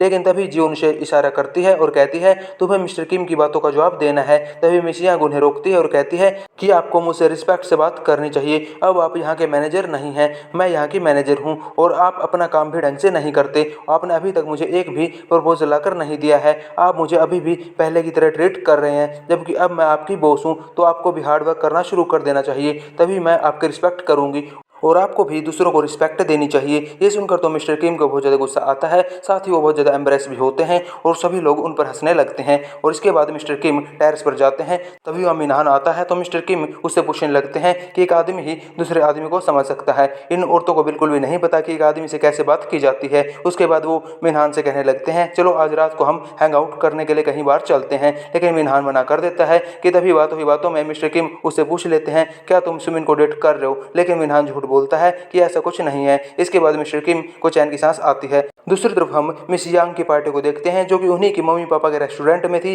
यहाँ पे हम मिनहान को देखते हैं, जहाँ वो बहुत ही ज़्यादा एक्साइटेड होकर सबके लिए ड्रिंक बना रहा था और सब लोग अजीब तरह से उसे ही घूरे जा रहे थे। इसके बाद हम मिस यांग को देखते हैं, जिसके पेरेंट्स यहाँ पर आते हैं और सबको रेस्टोरेंट में वेलकम करते हैं और सबसे कहते हैं कि मेरी बेटी एक प्रिंसेस है और उसका प्लीज़ ध्यान रखना। इस पर मिस यांग को थोड़ी एम्बरेसमेंट होती है और वो कहती है, आप प्लीज़ मुझे प्रिंसेस कहना बंद कीजिए। ये देखकर जियोन को भी अपने पापा की याद आ जाती है। इसके बाद वो सोचने लगते हैं कि अब मैं बिल्कुल भी बेचैन नहीं हूँ, क्योंकि अभी मेरी लाइफ में कोई है जिसके साथ मैं खुश रहना चाहती हूँ। और ये सब वो जीहू की तरफ देखकर बोल रही होती है और जीहू को भी उसकी तरफ देखकर स्माइल करता है। दूसरी तरफ हम मिस्टर ली को देखते हैं, जो कि मिस यांग के हस्बैंड को किसी और लड़की के साथ देख लेते हैं। इसके बाद मिस्टर ली अंदर आते हैं और मिस यांग के हस्बैंड भी अंदर आकर सबको अपना इंट्रोडक्शन देते हैं और मिस्टर ली उनको ही देखे जा रहे थे। इसके बाद योंग मिस यांग से पूछती है कि मिस्टर ली यहाँ पर क्या कर रहे हैं, तो योंग उन्हें बताती है कि मैंने ही उन्हें यहाँ पर इन्वाइट किया है। इस बात पर योंग को बहुत हैरानी होती है, क्योंकि मिस्टर ली आसानी से किसी के भी इन्विटेशन पर कहीं नहीं जाते। दूसरी तरफ हम मिनहान और सिमिन को और उसकी मदर को देखते हैं, जो कि घर देखने आए थे, क्योंकि मिनहान की मदर ने कहा था कि जब वो शादी करेगा तो वो उसे घर दिलाएगी। लेकिन यहाँ पे मिनहान की मदर किराए के घर की बात कर रही थी। तो ये बात सुनकर मिनहान अपनी मदर से पूछता है कि आपने तो कहा था आप मुझे नया घर दिलाएंगे। लेकिन मिनहान की मदर कहती है कि पहले तुम 2 साल एक साथ रहो, उसके बाद तुम्हें घर मिल जाएगा, बस 2 साल तक तुम्हें किराया भरना होगा। इसके बाद ये अपने हनीमून की प्लानिंग करते हैं और कहीं कोरिया से बाहर जाने की बात करते हैं। लेकिन मिनहान की मदर कहती है कि अभी तुम प्रेग्नेंट हो, इसलिए तुम्हारे लिए फ्लैट में जाना ठीक नहीं होगा, इसलिए कोरिया में ही कोई जगह देख लो। जिस पर सुमिन को बिल्कुल अच्छा नहीं लगता। इसके बाद ये एक बहुत ही चीप जगह से सुमिन के लिए शादी का ड्रेस बुक कर रहे थे, जो कि सुमिन को बिल्कुल भी अच्छी नहीं लगती। और जो ड्रेस मिनहान की मदर ने सिलेक्ट की थी वो बहुत ही ज़्यादा ओल्ड फैशन थी, जिस पर सुमिन को बहुत ज़्यादा गुस्सा आता है, लेकिन वो कुछ नहीं कह सकती थी। इसके बाद वो घर जाती है और अपने वेडिंग कार्ड को देखती है, जो कि बहुत ही ज़्यादा ओल्ड फैशन था। ये देखकर वो चिल्लाती है और मिनहान के ऊपर सारे कार्ड देकर मारती है और कहती है ये सब क्या बकवास है। इसके बाद मिनहान कहता है कि ये सब बात मेरी मदर से जाकर करो, मुझे मत कहो। उसके बाद सुमिन कहती है कि मैं मदर से सीधी बात कैसे कर सकती हूँ, तुम्हें उनसे इस बारे में बात करनी चाहिए। लेकिन मिनहान तो उसकी बातों पर ध्यान ही नहीं देता और सिर्फ फ़ोन में ही लगा रहता है, जिस पर सुमिन को बहुत ज़्यादा गुस्सा आता है। अगले दिन हम जीवन को देखते हैं, जो कि ऑफिस में बैठी थी। तभी सुमिन उसके पास अपनी शादी का कार्ड भेजती है। जीवन उसे देखकर बहुत ज़्यादा खुश हो जाती है और इसे जिहो को भी भेजती है और धीरे धीरे ये बात पूरी जगह फैल जाती है, क्योंकि किसी ने सुमिन और मिनहान की शादी के कार्ड को कंपनी की वेबसाइट पर डाल दिया था, जिससे अब सबको इन दोनों की शादी का पता चल गया था और सब बहुत हैरान होने लगते हैं। और मैनेजर किम को तो सुमिन की शादी की बात सुनकर बहुत बड़ा झटका लगता है। धीरे धीरे मिनहान को भी इसके बारे में पता चल जाता है कि उसकी और सुमिन की शादी यहाँ पर ऑफिस में सबको पता चल गई है। वो मिस्टर ली के पास जाता है और कहता है कि आपने मेरी शादी की अनाउंसमेंट पूरे ऑफिस में क्यों की है। इसके बाद मिस्टर ली मिनहान से कहता है तो क्या तुम शादी नहीं कर रहे हो? मिनहान कहता है हाँ मैं शादी कर रहा हूँ, लेकिन आपको सबको नहीं बताना चाहिए था। ये मेरी शादी है तो मैं अनाउंसमेंट करना चाहता था। इसके बाद मिस्टर ली कहता है कि शादी के लिए सबको छुट्टी दी जाती है, एम्प्लॉयज़ को, और सभी एम्प्लॉयज़ भी शादी में आते हैं, इसलिए मैंने सबको बता दिया। इसमें मैंने क्या गलत किया? इसके बाद मिनहान यहाँ से चला जाता है, लेकिन वो जाते जाते एम्प्लॉयज़ को बातें करते सुनता है कि ये जियोन से शादी करने वाला था, इसलिए शायद इसको प्रॉब्लम हो रही है। ये सुनकर मिनहान को बिल्कुल अच्छा नहीं लगता। दूसरी तरफ हम दादाजी और मिस ली को घर पे देखते हैं, जो कि जियोन और जिहोक की फोटो देख रहे थे, जो कि बुशान जाते टाइम किसी ने चुपके से उनकी फोटोज खींची थी और अब ये ग्रैंडफादर के पास थी। तभी मिस्टर ली दादाजी से कहते हैं कि इन फोटोज में मैंने जिहोक को हंसते हुए देखा है, जो कि मैंने पहले कभी नहीं देखा। इसके बाद दादाजी भी कहते हैं कि मैंने जीहूक को इतना खुश पहले कभी नहीं देखा। इसके बाद हम जीहूक और जियोन को घर पे देखते हैं, तो जीहूक उसे बता देता है कि मैंने ही उन दोनों के कार्ड को कंपनी की वेबसाइट पर डाला था ताकि सबको पता चल जाए और तुम्हें अच्छा लगे। इसके बाद जॉन कहते हैं कि मैं अपनी लाइफ में बहुत खुश हूँ कि मुझे कोई ऐसा पर्सन मिल गया है जो मेरे लिए कुछ भी कर सकता है और जिसके साथ मैं हैप्पी फील करती हूँ। इसके बाद हम मिनहान को देखते हैं, जो कि घर पर आता है और वो सुमिन पर चिल्ला रहा था क्योंकि उसने अपनी शादी की बात सब जगह बता दी थी। इसके बाद सुमिन कहती है क्यों मुझसे शादी करना तुम्हें इतना बुरा लगता है?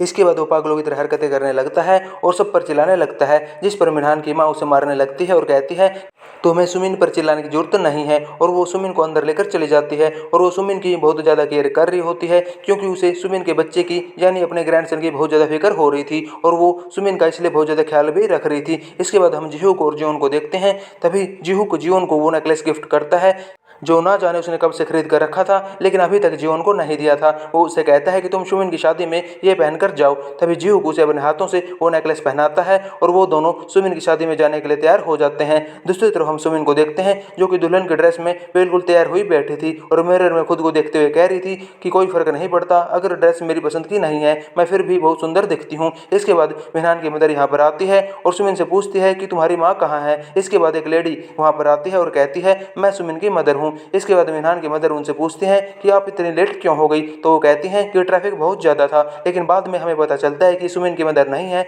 सुमिन उससे पूछती है कि आपको सब कुछ याद तो है ना, आपको क्या कहना है कि आप एक टीचर हैं और मेरे पिता का देहांत हो गया है। तभी वो लेडी कहती है हाँ मुझे सब कुछ याद है, तुम फिक्र मत करो। दूसरी तरफ मिनहान को देखते हैं, जो कि गेस्ट का वेलकम कर रहा था। तभी यहाँ पर जिहोक और जियोन आते हैं। तब मिनहान उसे देखकर कहता है कि तुम बहुत प्रिटी लग रही हो। इसके बाद जियोन उसे कैनवलप देती है तो मिनहान को लगता है इसमें शादी के लिए कुछ पैसे होंगे, लेकिन इसमें तो कंप्लेंट लेटर था। उसने मिनहान पर केस किया था कि उसने जियोन से पैसे उधार लिए हैं। इसके बाद जियोन जाती है और सुमिन को जाकर देखती है और कहती है तुम इस ड्रेस में बहुत ज़्यादा अच्छी लग रही हो। इस पर सुमिन कहती है कि ये मेरी मदर इन लॉ ने मेरे लिए सिलेक्ट की है, वो मुझे बिल्कुल अपने बेटे की तरह मानती है। इस पर जियोन को हंसी आ जाती है क्योंकि सच्चाई तो सिर्फ उसे ही पता है। इसके बाद सुमिन उससे कहती है कि चलो हम साथ में फोटो क्लिक करवाते हैं, लेकिन जियोन इस पर मना कर देती है। फिर तभी जियोन सुमिन के पास आती है और उससे कहती है कॉन्ग्रेट्स मेरा कचरा उठाने के लिए। तभी जियोन उसके पैर में एक पर्स फेंक देती है और कहती है कि ये मिनहान ने मुझे दिलवाया था, अब ये तुम्हारा है, तुम इसे अपने पास रखो या बेच दो, तुम्हारी मर्जी। इसके बाद जियोन यहाँ से चली जाती है। इसके बाद सुमिन शादी में आने के लिए तैयार होती है। वो यहाँ पर खड़ी थी कि वो फ्लैशबैक याद करती है कि जियोन ने उससे क्या कहा था, लेकिन वो सोचती है नहीं मैंने अब जियोन से सब कुछ छीन लिया है, अब उसकी फैमिली मेरी फैमिली है। ये सोचकर वो शादी में एंट्री करती है। तभी जियोन भी उसे ही देख रही थी और याद करती है कि कैसे मैंने इसी हॉल में मिनहान से शादी की थी। उसके बाद ये सब फैमिली फोटो करवाते हैं। फिर तभी जियोन से कहती है कि सुमिन की मदर उसके जैसे बिल्कुल भी नहीं दिखती है। इसके बाद इन्हों यहाँ पर आ जाता है तो जियोन उससे पूछती है कि तुम यहाँ पर क्या कर रहे हो। वो कहता है कि मुझे सुमिन ने इनवाइट किया था, लेकिन मैंने वो इनविटेशन ये जी को भी भेज दिया। अब ये जी और उसका ग्रुप यहाँ पर आता है और वो सुमिन को भला बुरा कहने लगते हैं और उसकी फैमिली के इंसल्ट करने लगते हैं, जिसपे मिनहान की मदर को बहुत गुस्सा आता है और यहाँ पे एक बहुत बड़ा सीन क्रिएट हो जाता है। दरअसल ये जी जियोन का बदला लेने आई थी सुमिन से, इसलिए यहाँ पे वो सीन क्रिएट करती है। उसके बाद ये सब यहाँ से जाने लगते हैं तो इन्हों जियोन से पूछता है क्या वो खाना नहीं खाएगी। वो इस पर मना कर देती है और जिहू के साथ चली जाती है और इन्हों मन में सोचने लगता है शायद जियोन ने अपना डिसीजन ले लिया है। इसके बाद हम मिस्टर ली को देखते हैं, जो कि अपने ऑफिस में बैठे थे। तभी यहाँ पर वो किसी के रोने की आवाज़ सुनते हैं और यहाँ आकर देखते हैं तो यहाँ पर मिस यांग बैठी हुई थी। वो उससे पूछते हैं कि वो यहाँ पर क्या कर रही हैं। इस पर वो बहाने देने लगती हैं, लेकिन तभी मिस्टर ली कहते हैं कि साफ साफ बताओ क्या बात है। इसके बाद मिस यांग कहती हैं कि उसे स्टमक कैंसर है। दूसरी तरफ हम जिहूक और जियोन को देखते हैं, जो कि अपने घर पर वापस आ रहे थे। तभी उनके सामने एक लेडी आती है, जो कोई और नहीं जिहूक की फियोंसे यूरा होती है। वो जियोन से कहती है कि मैं जिहूक की फियोंसे हूँ। सो गाइस, इसी के साथ हम पार्ट 2 को एंड करते हैं। बाकी की स्टोरी आपको मिलेगी इसके लास्ट पार्ट में। अगर एक्सप्लेनेशन पसंद आई हो तो लाइक और शेयर जरूर से कर देना। चैनल पर नए हो तो सब्सक्राइब भी कर लीजिए। जल्दी मिलेंगे इस ड्रामा के लास्ट पार्ट के साथ।